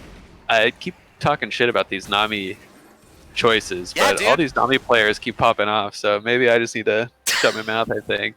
Maybe you need to sack up and learn how to play Nami support, even though you're a mid laner. Yeah. Yeah, pretty impressive play out. So they're able to, you know, when a play happens on one side of the map, you try to get someone on the other side. They were able to get the Rift Herald, which is nice. They could use that to potentially bust down the top turret here. Looks like they're going to collapse on the Bud. Bud does have his ult, so I think he's like pretty safe. And one thing I will say again, LeChance, I don't know if his team had a talk with them or he watched the stream last week, but Notorious Bud is actually building what I would say are the correct items this time. His Spirit Visage Rush was a little troll last game, but he does have the Abyssal Bat. Huge! That almost killed Victor right there. Squiggly Arms great McGee. Ult to zone him, and they're gonna get. They're kind of lucking out again here with these rolls. They're gonna have an Ocean Dragon again. They have 3 drags. They're 1 off the Ocean Soul. Broken Chamber. Forward Broken Chamber is just like, listen, does miss the wave, but that doesn't deter him. He drops the Ignite. Galio's gonna come back in, takes a step back. Here we go. A great MF ult right there, but is not able to channel it for too long. Let's see, can Shepard survive this onslaught? This is a very angry Olaf, and it looks like he is going to survive with the heal there from the Nami. Nami once again coming in hugely clutch, and another bubble. This man does not miss. Ignore it when he missed his ult, but he hit everything else. Wow, 14-2. Sensei Randall's is like a whole new team. What is going on? It's kind of crazy to me. Wild. They are just turning it on. Like I did not expect to see this today. And look at my god! Look at the amount of damage and the flash right here. Rhino gets it. It's So a they trade, turn but around. still. I would say it's actually kind of worth for Chibi because he gets a lot more gold out of it. It's Right. only 150, so it's actually not the biggest deal, but he does get the shutdown. But Sensei Randalls are just feeling themselves, right? Each of the players are making plays. Again, all No Name having another pop-off performance on this Volibear. Seriously. Their bot lane is just heavily outperforming their counterparts, and this time even mid lane is a lot more even. Double bubble! Broken Chamber setting up these amazing moments to fight. And are they going to be able to take this tower? They do. Now that didn't get them a kill, but it did push them off. You know, a lot of people find themselves in their 20s. Sensei Randalls found themselves in finals. This is wild. Playoffs week, to be more exact. We saw this starting to take shape in the second and third games on Tuesday. And here we are, last game of the season. My, that's a cool back. Really, really showing up. God! Just again, incredible. Just really like, I mean, I just want to, you know, we're kind of gawking about them, and I feel like it, you know, it's hard. Maybe we're not giving the other team as much of our voice, but it's hard to talk about them because this is a very different Sensei Randalls than we're used to seeing, and this is a very, this is not the result. And honestly, it's kind of hard to talk about Bill Withers and what they're trying to do here because they just seem to be behind on most of these plays. LeChance, like Sensei Randalls is dictating the pace of this game. Absolutely. Everything that's happened is because of something that they're doing, all their actions. No, that's very, very true. And you know, where, you know, I almost feel like the patience of game one helped out Bill Withers, right? Like, this was a much closer game. Last game, if you didn't tune in, there was a similar kill differential, but okay, let's see if this is something here. Chibi gets caught out, and that is most of the damage gone. MF sets up for a really nice ult, but there's no damage, and that is 4 members for none down, and Sensei Randalls is going to push through the main streets of the city that is Bill Withers' base. Yeah. Shepard just feeling himself now. God. He's just running through, just like instantly this. killing everyone. That so strong. Really might be game right there. And we are getting the audio from the Happy Canadians. Thank you, Mr. Prezi, for playing that. That was the noise you just heard. Okay, so they're not going to end off that, but they are going to crack the base pretty significantly. Yeah, okay, so Bill Withers is all here. Chungus Karen showing up saying, hey, let's do something here, and just eliminated. Sensei Randalls able to turn around and pop them. Yeah, and they actually they're looking to end. They're like, we don't need the other control. We already killed your bot lane. You can't really step up. Chibi Dragon, he's not even on 2 items. He just can't really do anything. And yeah, this is a really insane game. This is even more dominant than the first game. This is absolutely even more dominant, and we're having another little scrap right here, but Sensei Randalls are like, hey, no, let's just go to game 3. We got this. Wow! Really? My God. Yeah, okay. Dude, like, what?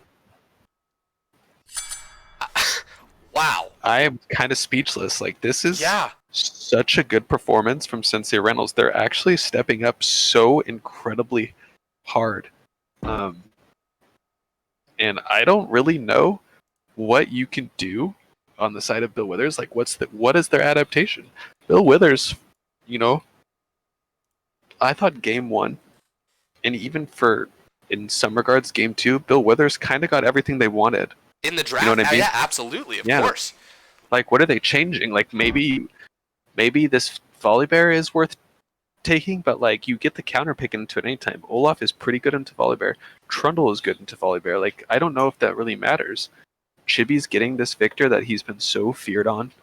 Chungus, Karen, and Doghugger are getting they're getting the 80 carry pick. They could have got the Ashe. They opted for MF, but he's getting his Galio, which he popped off on last week. And Tardit is getting counter pick top, and they know what Bud's going to pick. He's going to go for a tank. Yeah, So Aphelios was banned game 1, MZ Shady, and they took the Varus, and he had a another pop-off performance on the Varus. So they opted to ban Varus this time instead of the Aphelios. But yeah, it's honestly like that's what I'm kind of alluding to here. I don't really know what they're going to change up in the draft because it seems like both teams are kind of getting what they wanted, and it's not like there's one thing, right? That's like facilitating this. It's not like, oh, it was a close game, but the Aphelios came through. It's a close game, but this Vel'Koz is just too strong. It's like it's pretty much everything. They even took away the Morgana, which I thought would be a pretty.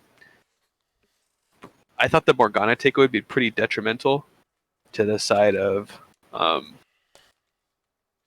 Sensei Randall's, right? Right. But then Broken Chamber shows up on this Nami and is just dunking. He landed so many crucial bubbles and just initiated like he was the Malphite. It was wild. Yeah, insane, actually. So, yeah, I'm going to use the little caster's room, and I'll be right back. With that. I love that. Absolutely, go for it. Yeah, folks. Okay, so for people just tuning in, this is a best of 5 series. This is the executive finals. We have Sensei Randall's intermediate karate squadron versus Bill Withers' Toyota dealership. In absolutely, if you're just finding the LBLCS right now, definitely pop down to our Discord. Feel free to join the community. It's, we run seasons pretty regularly. Next week, we're going to be starting a Valorant league, which we're just test running. Should be a ton of fun.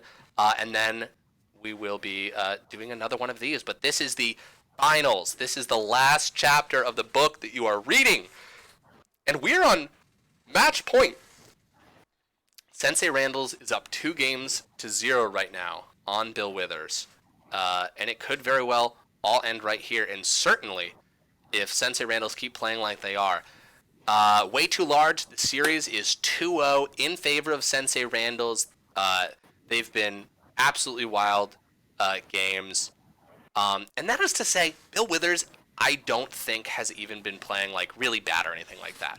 And I agree with what Happy Cloud was saying before, that they have been getting what they want in these drafts.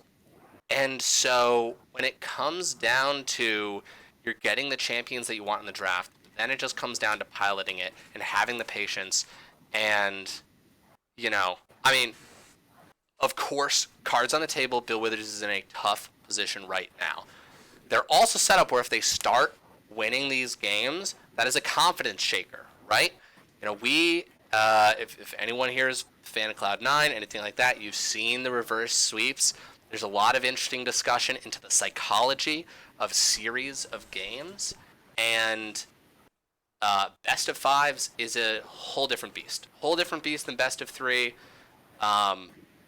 So we'll see how that comes into play right now.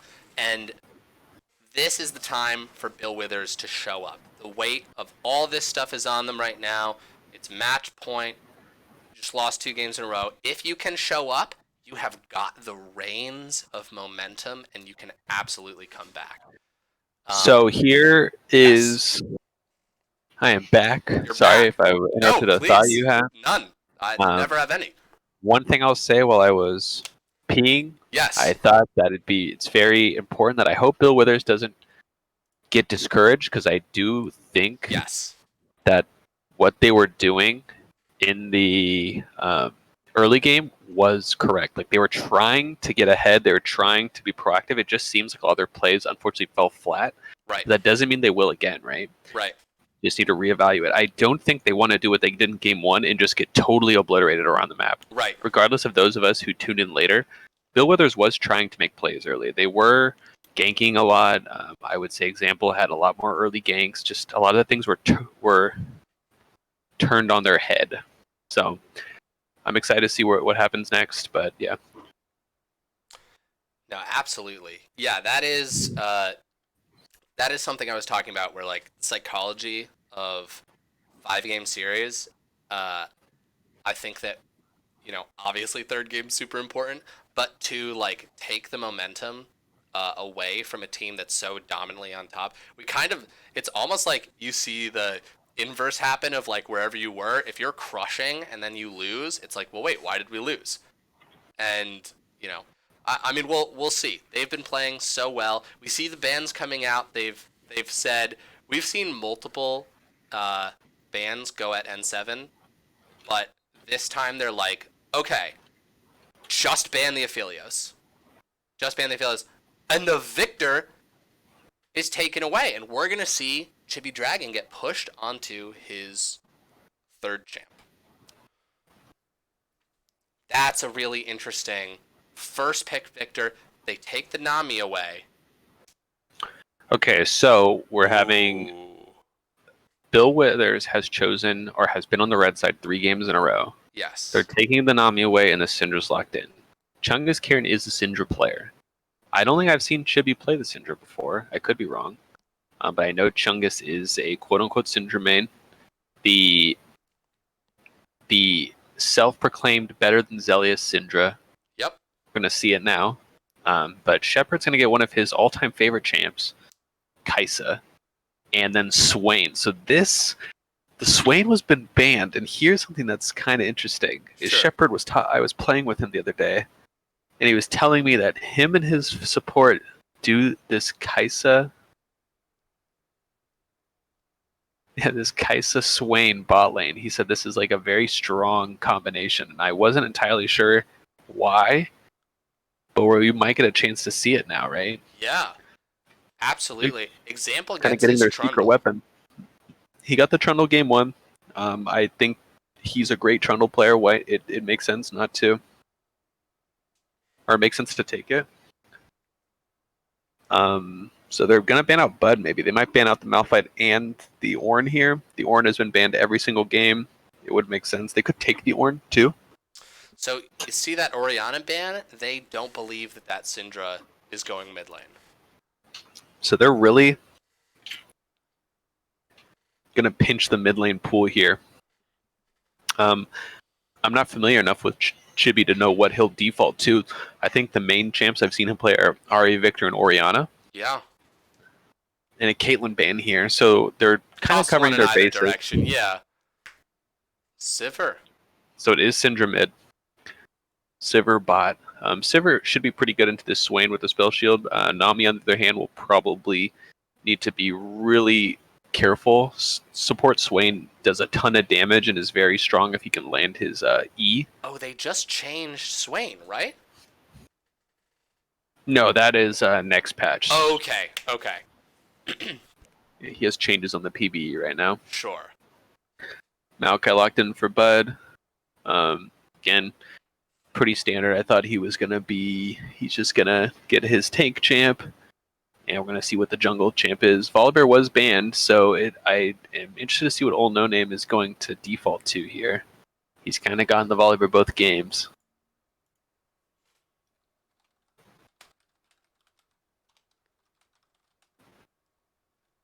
Skarner.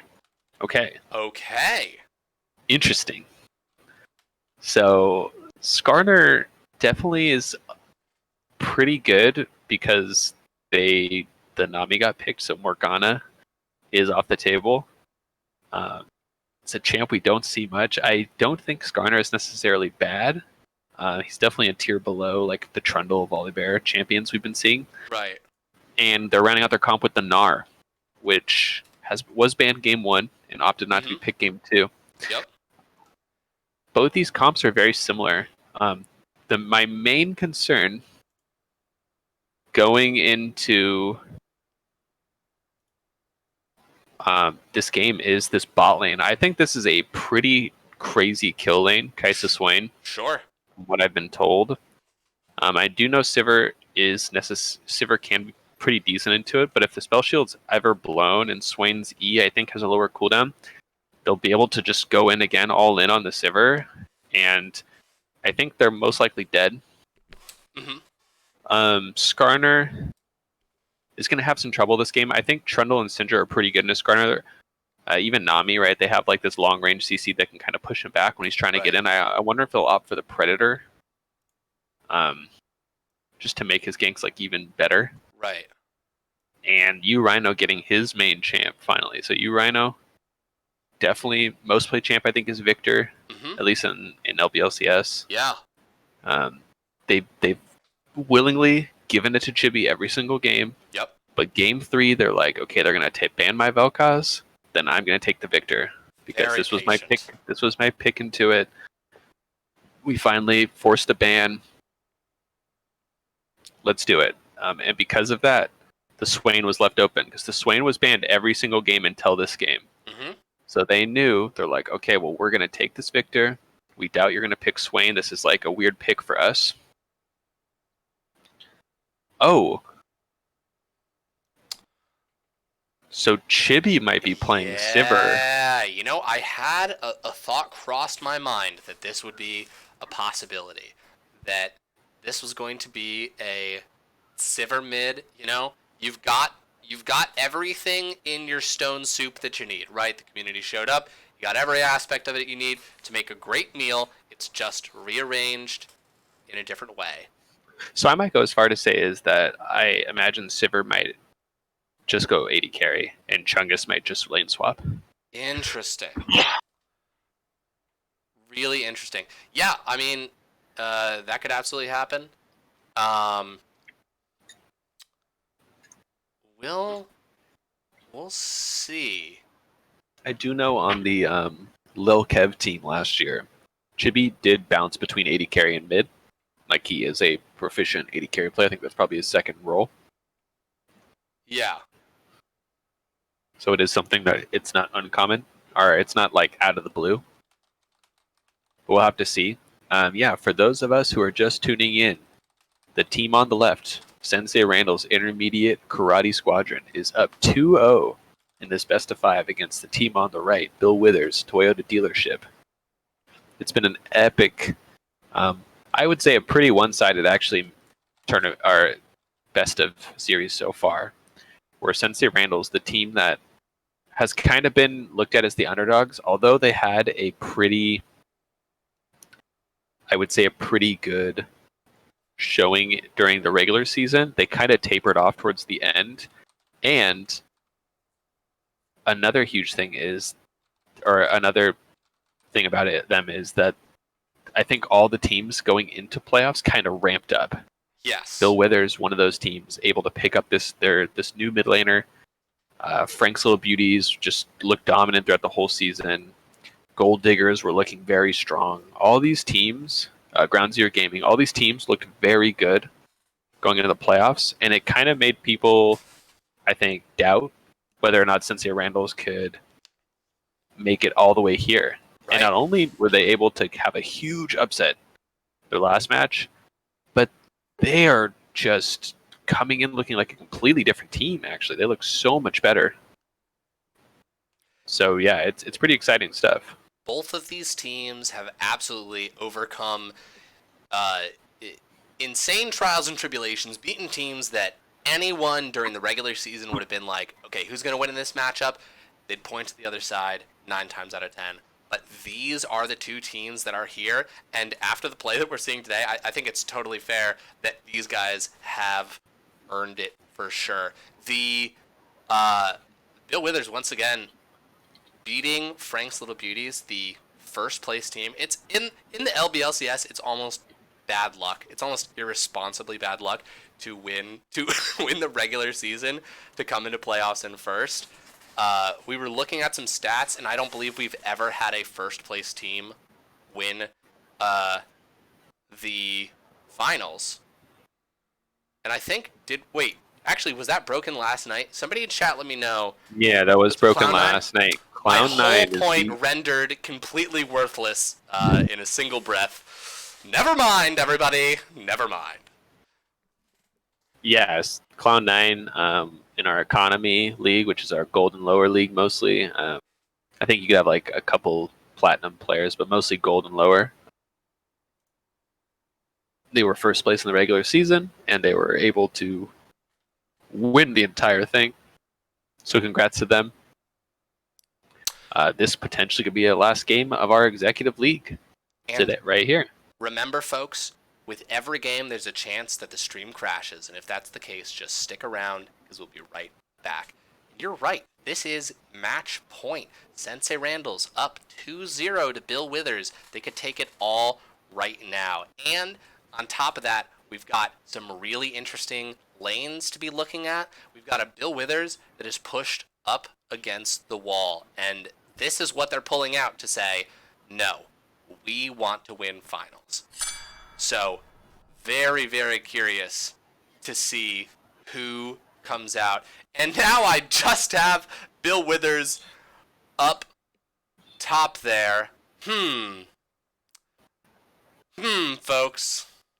That's what I have to say. I think it was like that last game, too. Was it like that last game? Incredible. The level of technical incompetence was staggering.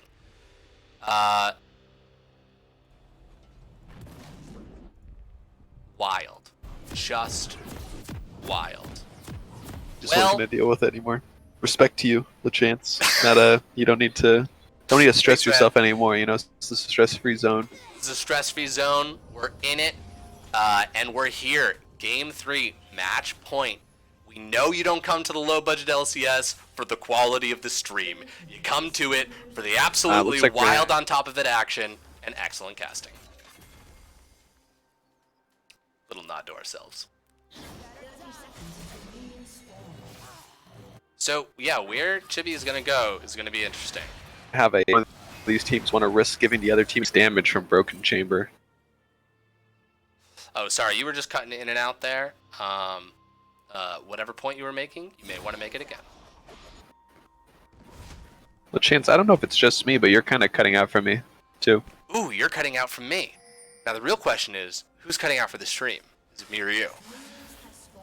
Chat, let us know. Or is it both of us? Who can say? Either way, On the stream, I can hear both of us, I think. Oh, great. Well, in that case, let's pretend and say that it resolved itself. If it didn't, let us know, chat. Oh, there we go. All right. Perfect. And here we are. It does look like that Chibi Dragon and... There. Let's try that. Maybe that's better. That's perfect. There we go. Excellent. I decided to leave. Technology, man. It's too hard for me. But yeah, here we go, guys. My little brother just texted me and said we both sound perfect on stream, so I'm going to go with that. Awesome. But yeah, we have Chungus Karen and Chibi Dragon role swapping here. So, should be interesting. Chungus Karen rocking that Pool Party Syndra skin. Pretty cool. And yeah, so kind of what I was thinking was going to happen. Right. Oh my god, you Rhino with an excellent trade. But yeah. Chungus trading back. Yeah, comes back and actually lands a significant amount of damage there. I mean, it's all going to be about how Sensei Randalls can react to this, but yikes. I mean, yikes. Yeah, this, here, I'm going to change these two things around so things are in the right place. Okay, we're all good now. Sensei Randall's coming out with a little bit of an early lead, but they're going to get an early gank, and I think they're just going to throw everything at the bottom lane, and that pillar actually saved Broken Chamber, I believe. Wow, the two of them able to survive that. So I think now it's pretty clear they're saying, okay, we've got these players, which we believe to be pretty evenly matched. Let's put them in a lane against each other. Because so old No Name was able to take the blue buff of Trundle, right? Yes. And he is going to be able to get quite a decent lead, getting three buffing Trundle here. Yeah. Trundle just forced to do his red wolves and Gromp, and now he's getting. Oh, Broken Chamber landing so much damage. First blood goes to Kaisa. Wow. And this is the kill lane, right? This is what we were alluding to. I think Swain, with bringing a lot of burst and able to stack this Kaisa passive, is pretty gnarly. Okay, here we go. Yeah, let's see. Okay, Tarda I don't know if he already used the jump here, but we'll see. He's trying to get some distance. He's still slowed a little bit, and he gets slowed again. The flash over the wall, but Old Nim wants this. And he gets that kill right there. Wow. My God, Bill Withers, or not Bill Withers. God, keep mixing the name. Sensei Randalls. Sensei Randall's. Huge. Just their early game, man. They're just really playing so aggro. Yeah, they want this. They have been through a longer road than most, and here they are at the finals, looking really good going into this last game here. This Shepard Chibi matchup is going to be really interesting. This is taking your mid laner and being like, okay, we need you to go beat this other dude at his own game. And it's not that it can't be done, but it's definitely going to be really interesting to watch. Yeah, it looks like that their call was. I mean, I can't. This is just me. Editorializing? Obviously, I don't know exactly what the call was, but it seems to me like they were like, okay, guys, Chungus, he's kind of new to the AD carry role, and he was like, I just can't lane versus this guy. Like, he's getting these such big leads, and maybe in their mind, like, Shepard getting ahead is too detrimental to them. Right. I don't really think that that's the case personally. I think that it's actually just been a case of Sensei Randall's just having such a strong early game. Right. But they are changing it up because I think they just can't have Shepard getting this far ahead in the early game. Right. Absolutely. This is interesting, though, because it unlocks you, Rhino, who now is also on a main champion of his own and has a lead in this mid lane now, which is not something that we've seen out of him. Okay, now they come down. Let's see. Broken Chamber, I believe. They burned a spell shield there, very patiently layering these auto attacks. They do. Oh my God, get nice. it, and it's not enough, but that's pretty scary. I think Chibi Dragon played that really, really well. Very, very patient. Yeah, so they were able to get the dragon and come down. Chibi holding a spell shield, I think, to the last second. One thing I didn't see, and I think we might have saw, like, it might just happened. I'd have to double check, but I think Swain's E going forward eats the spell shield, but if it comes back, it will still grab Sivir. So if the max range, I think Sivir's spell shield will consume it. But if it goes through him shorter and then comes back, I think it will actually be able to pop the spell shield but still get the snare. So that pretty interesting interaction, and might actually make it so the Sivir pick was kind of a waste, right? Right. Or the Sivir counter pick, quote unquote, is not actually that effective. Right. So we'll have to see. But yeah, so far, I would say the laners are a lot more even, except like you pointed out earlier, you Rhino able to pull somewhat of a lead in the early game. Chungus Carry will catch up. He has minions to get before he recalls. Right. But you Rhino having his Hex Core upgrade will be able to start wave clearing a lot quicker, right? Mm-hmm. And, we saw a lot of these, at least in Game 1, we saw gold advantages purely off of CS. In top and mid, Bill Withers was closing a gold gap of a ton of kills by just laning better. And we didn't really see that last game, so I'm curious to see how it ends up this game. Again, we've talked a lot about Chibi Dragon here. And this matchup, okay, Trundle's in the side. Let's see. Okay, Trundle now shows up. Shepard does try to back up. Let's see. They do get the kill onto Broken Chamber. And are they going to be able to finish off Shepard? Absolutely, they are. And a kill goes to Nami, and a kill goes to Sivir. Nice gank there by example. Able to pressure this kill lane. It looks like you Rhino used his entire combo on Chungus to try to push him out of lane, which looks like it's successful. He'll be able to get a wave shoved in the turret, maybe two, and then get another recall. He's sitting on. He might be sitting. I don't know if he has the Futures Market rune. If he has that, he'll be able to get his second upgrade on this recall. Behind in the bot lane here. Let's see. Okay, Bud TPing in. Yeah, Bud teleports He ults. He flashes down. He gets a flash from Nami as well. They wanted to make that happen. Yeah, they trade flashes. Unfortunately, yeah, a little bit ambitious there from Bud.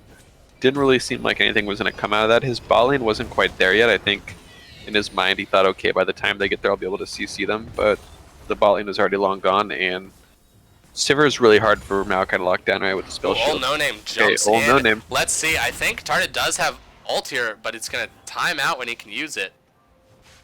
And he's just going to back off. Yeah, old No Name opting not to ult him in.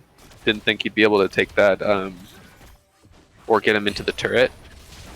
And He has the Predator and not like the phase rush, right? So he's not going to be moving that quickly after you ult someone. Right. Now he, Old No Name on Skarner, of course, was taking Rift Pearl while that whole teleport play was happening in the bot lane.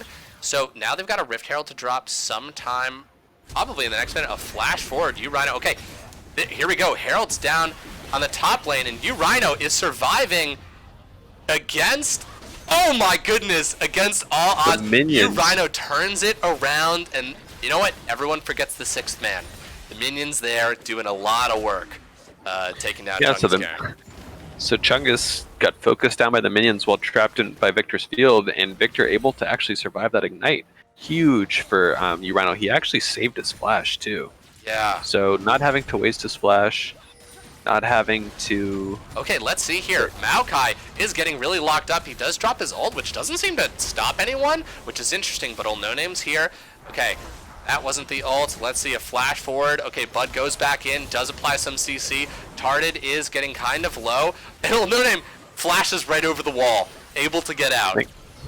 Old No Name knew. I mean, he's just a full tank Skarner. He doesn't do that much damage, especially if he's not on top of his Spire. Right. So he just knows he's not going to be able to turn that around. He tried his best to save Bud. Bud, I think, was pretty close to getting the heal. And maybe if they both had more mana, they could have fought. But yeah, good at gank by Example. Example has been... He has 100% KP right now. He's been part of every kill on the map.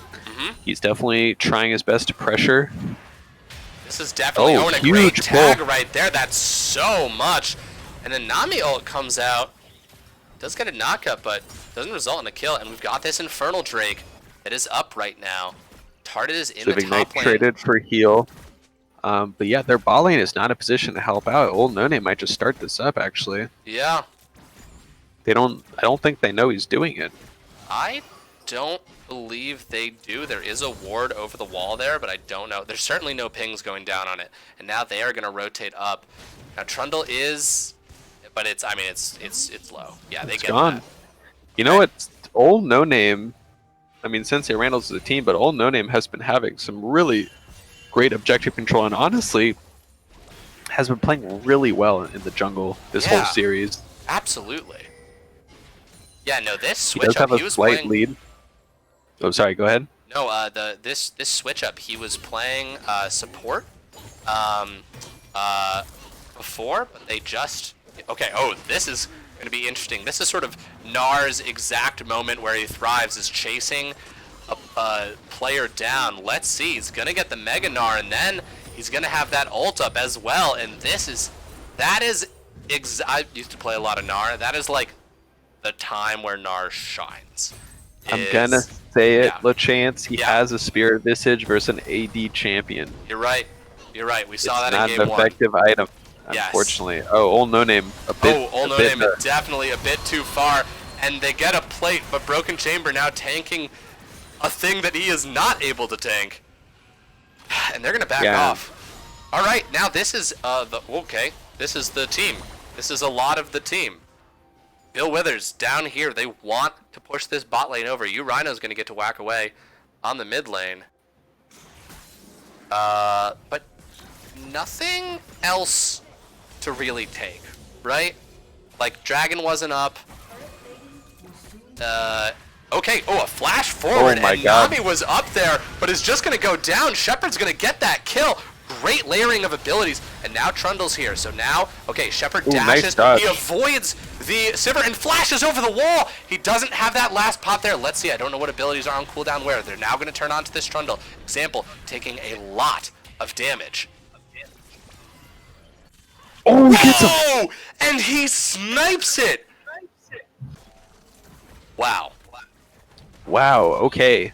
I was just about to say Bill Withers is just really doing a lot better job this game of countering the early game aggression from Sensei Randall's. Yeah. But this bot lane is just feeling themselves, and what a great snipe! And because of that, they're probably going to be able to force down this turret. It looks like Bud is going to get the top turret. Yeah, so Bud gets the top turret. They're going to get the bot turret. It's a huge gold swing for them. They're up about 2k gold now. Shepard has the Mana Moon completed. He's sitting on another 1500 gold. He'll start working towards his Rage Blade, I assume. And yeah, gets the recurve bow or pickaxe double recurve bow. So now I think with that he'll have his Q upgrade, which will allow him to do a lot more damage in the mid game. I think the biggest saving grace here on the side of Bill Withers is Tarded is starting to really take off with this lead. Yeah. No, absolutely. And I mean, this, not just Tarded, all of Bill Withers, I feel like, is doing. This is a much more even of a situation here. Great bubble by Dog Hugger right there. Yeah. Also, an adaptation I think Tarded did is because his laner doesn't have Ninja Tabby and isn't building armor first, he's able just to go into the Frozen Mallet as his first item. Yeah. And because of that, if he ever finds Bud alone in the lane, like pushed up too far. This is a lot of damage onto Shepard, but they're not able to finish him off, and they absolutely lock down Sindra right there. And are able to continue this fight. Broken Chamber up there, but Chibi Dragon is on the side and puts a ton of damage out, actually. And I think they're going to turn this. Notorious Bud does show up with the Maokai ult, but it's a little bit slow. Shepard is still alive here. I don't know if he's going to be able to turn this into a kill. He's not. And I think they're going to be able to not fully ace, but they're going to be able to take down 4 members. Rhino's just pushing the bot side. There's no Baron to take, but they're going to take that Herald. And unfortunately, they don't have their mid laner.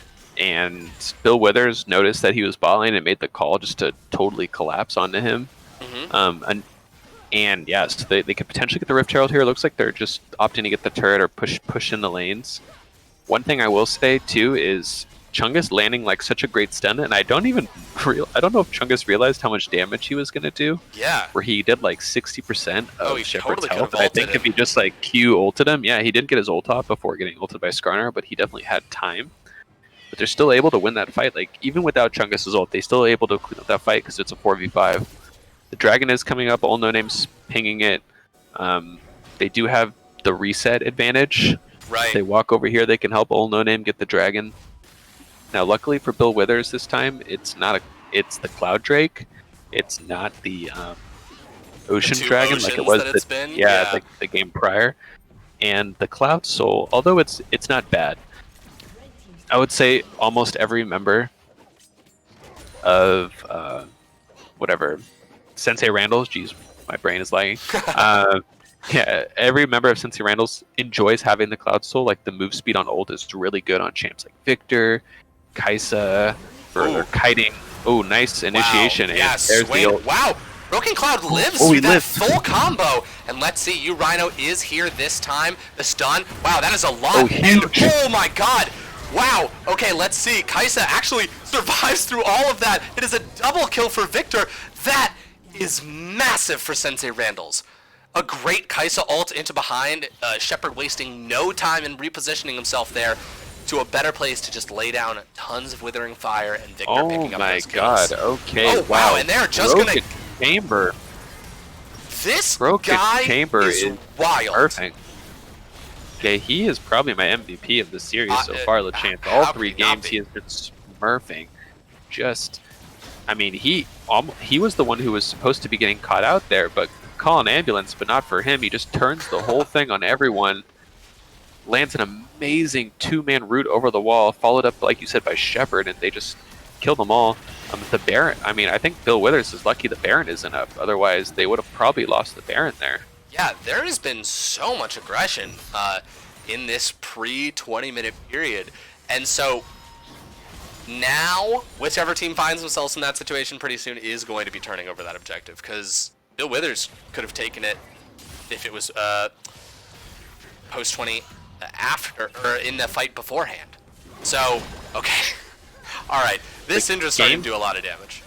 Yeah, the game's still a lot more even.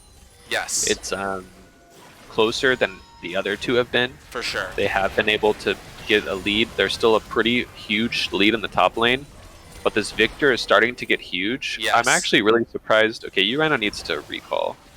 Yeah, Get his Hex Core. He has sitting on like 2k gold. I'm wondering why there he goes. He has his Hex Core in base.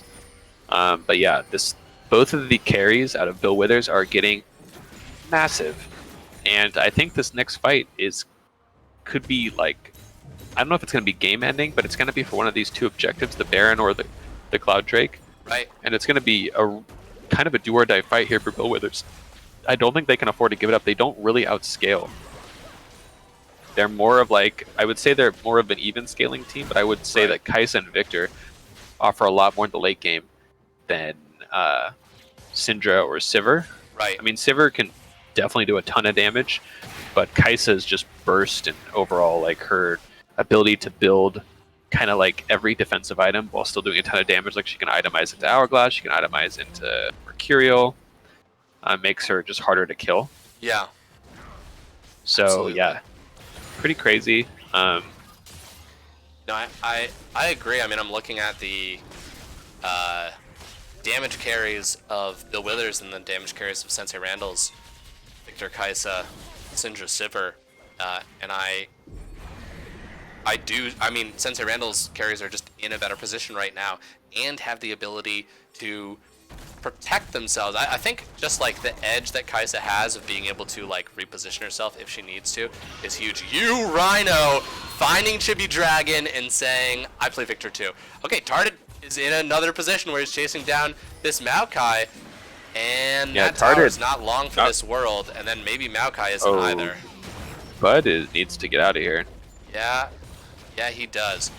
We'll see, but they are on Baron right now. Sensei Randall's is doing Baron. Yeah, they're just two-manning it with Kai'Sa.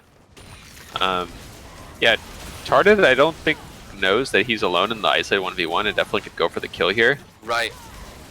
Oh, they're on this now. Okay, example. They're gonna get Force it. of the flash right here. All no name locked up. They do get that. Teleports come through. Is there going to be a fight here? Are they able to? No.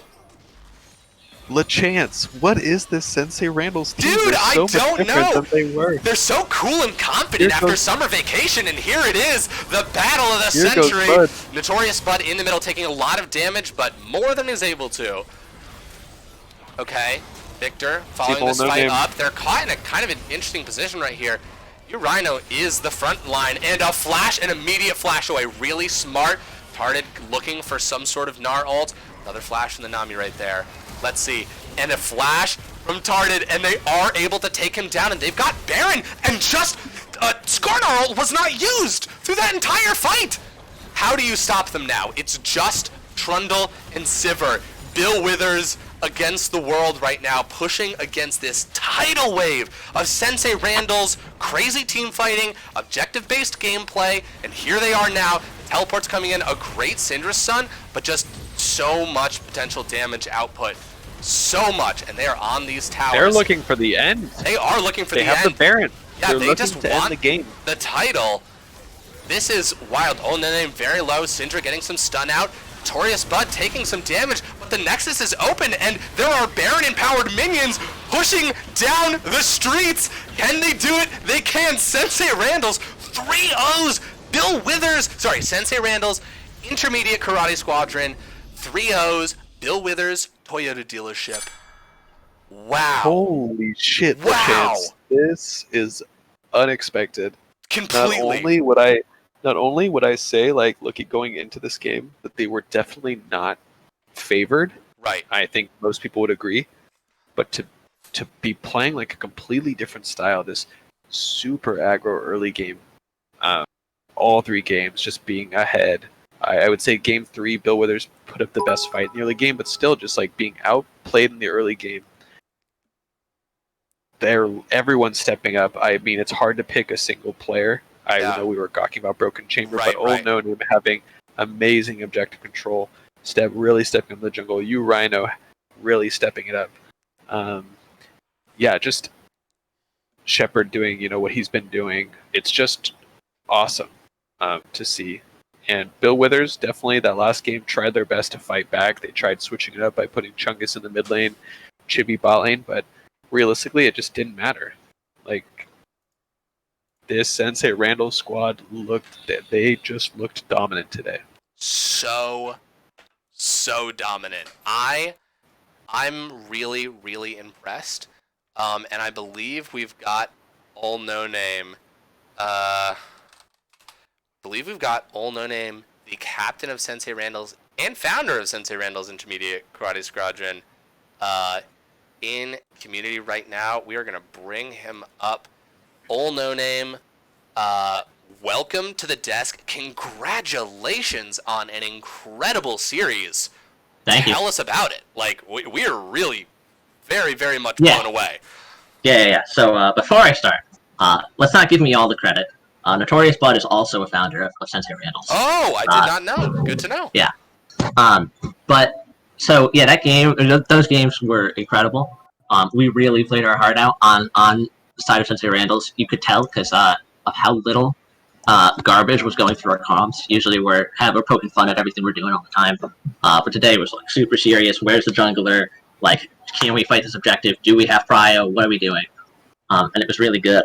But personally, I like to think, you see, before the game, I drank an entire thermos of coffee. In other words, it was almost a full liter of coffee that I drank. Oh my god. And I like to believe that just opened my third eye. Yeah. You're not going to go to sleep tonight, man.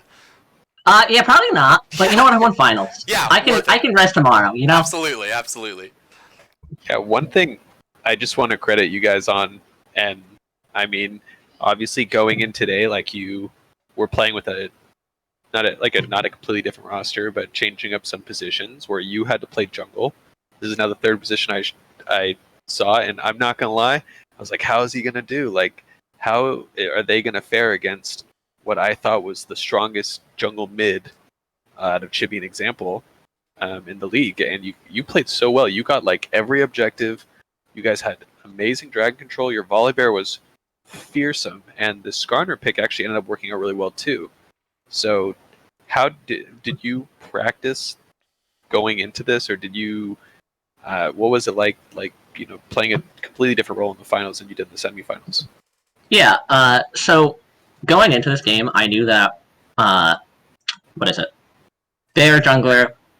I watched the VODs, right? I watched the Bill Withers versus Thankful Beauties, and I realized that they were playing a lot of Volibear in their jungle or Graves.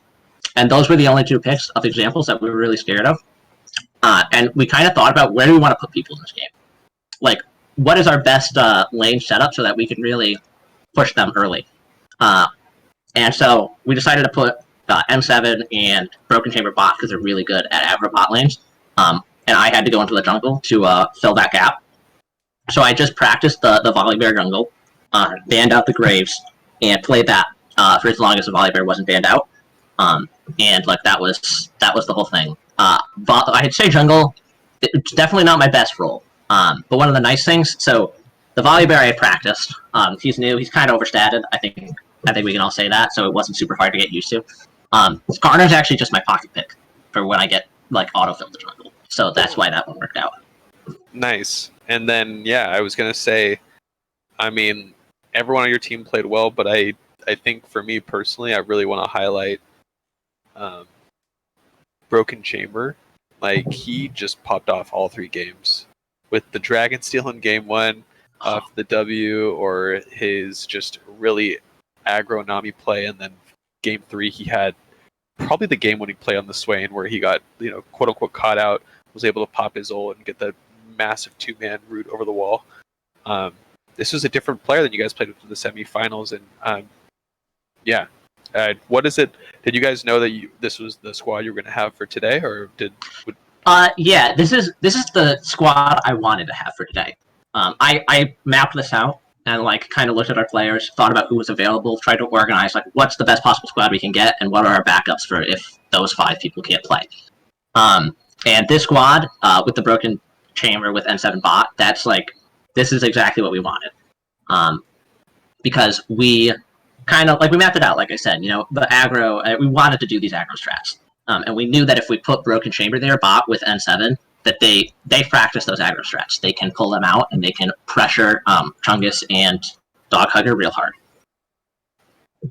Yeah, I mean, you guys just played so well. And another thing that, like, I know the chance. I'm sorry, I'm just asking all these questions. No, if you have go anything nuts. to jump Absolutely, in, but yeah. like, a thing that we were kind of blown away with too is in your semifinals, you guys all 3 games, I would say, or all 3 games played a lot slower. You started to really win your games more in the mid and late game through team fighting and, like, I would say, decision making, protecting Shepard. You guys are playing very heavy, like, defend the AD carry comps. This series, you guys always were ahead of the pace. You dictated mostly all of the early game plays. Was that something that you guys practiced, or what changed? What was the reason for your change of playstyle going into the finals?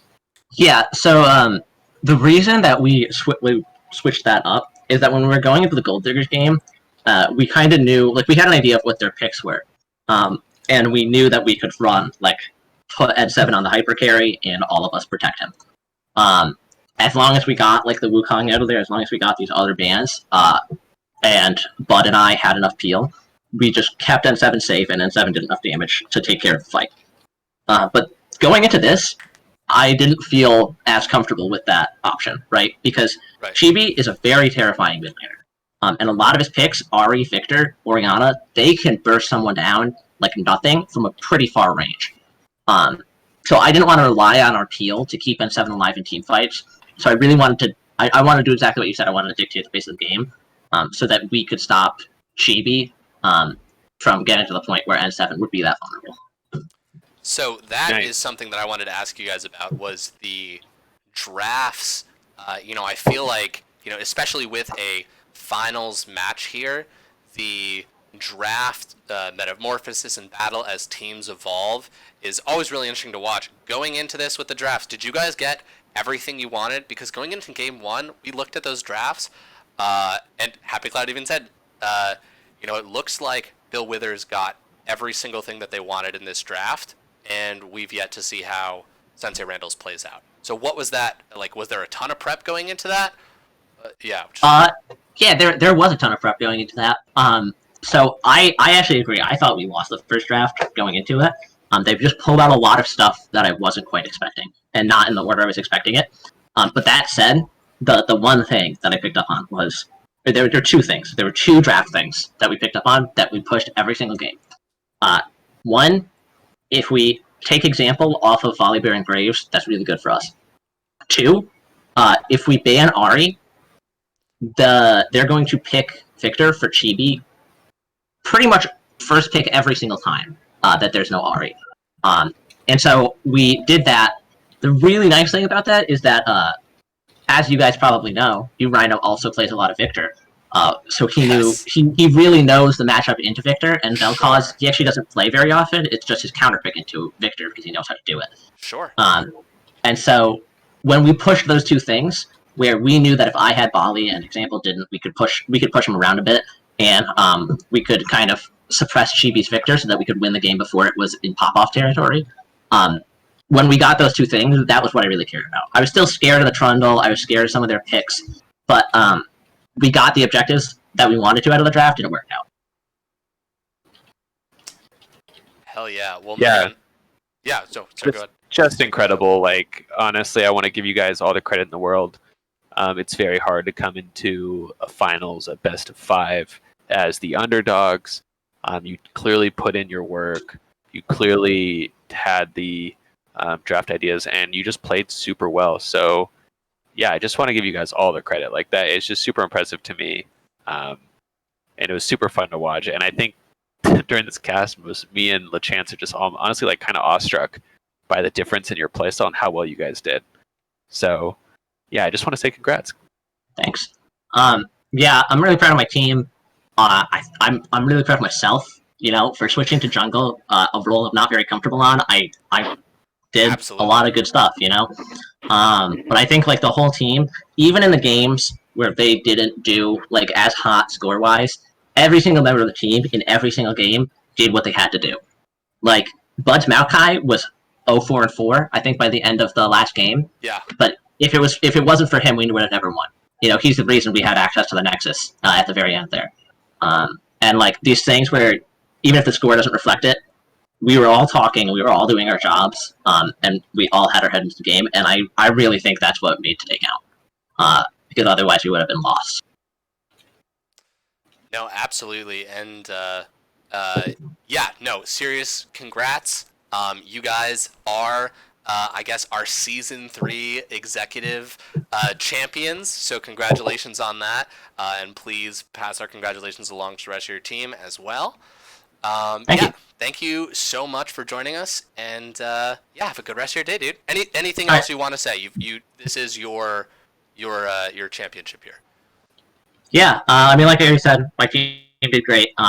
Even the subs who are watching, we still appreciate you, and you're an important part of the team. The other thing I want to add is that Bill Withers still played their hearts out. I think they did a really good job this season. They really regrouped about halfway through the season, and I never saw or expected that. And so I think it's incredible. And I was genuinely terrified going into this game, but I think they put up a great fight, and I love playing against them. So yeah. Hell yeah, man! All right, congrats, and we have your congrats post in the Discord already. All no name. Have a wonderful rest of your weekend. Thank you. All right. Goodbye. Peace. Everyone, thank you so much for tuning in. If you liked what you just saw, the tension, the emotions, the romance of it all, we have another one for you tomorrow. We have the CEO finals happening. I believe that's happening. It's either 6 or 7 is what we've got. Went into that with a lot of momentum. I don't know the exact time, but it's around that time. You can always check our Discord, and also just wait for that notification ping to come up. Yeah. Make sure to tune in tomorrow, guys. Should be some great games. I'm very excited to see if Titan Gaming can stop the MZ Shady train. He had been the player of the playoffs here, just crushing everyone under his heel. We'll see if they got a plan. We'll see what lane he's even in. I'm excited to see it. So tune in, guys. Absolutely. Everyone, have a good rest of your weekend.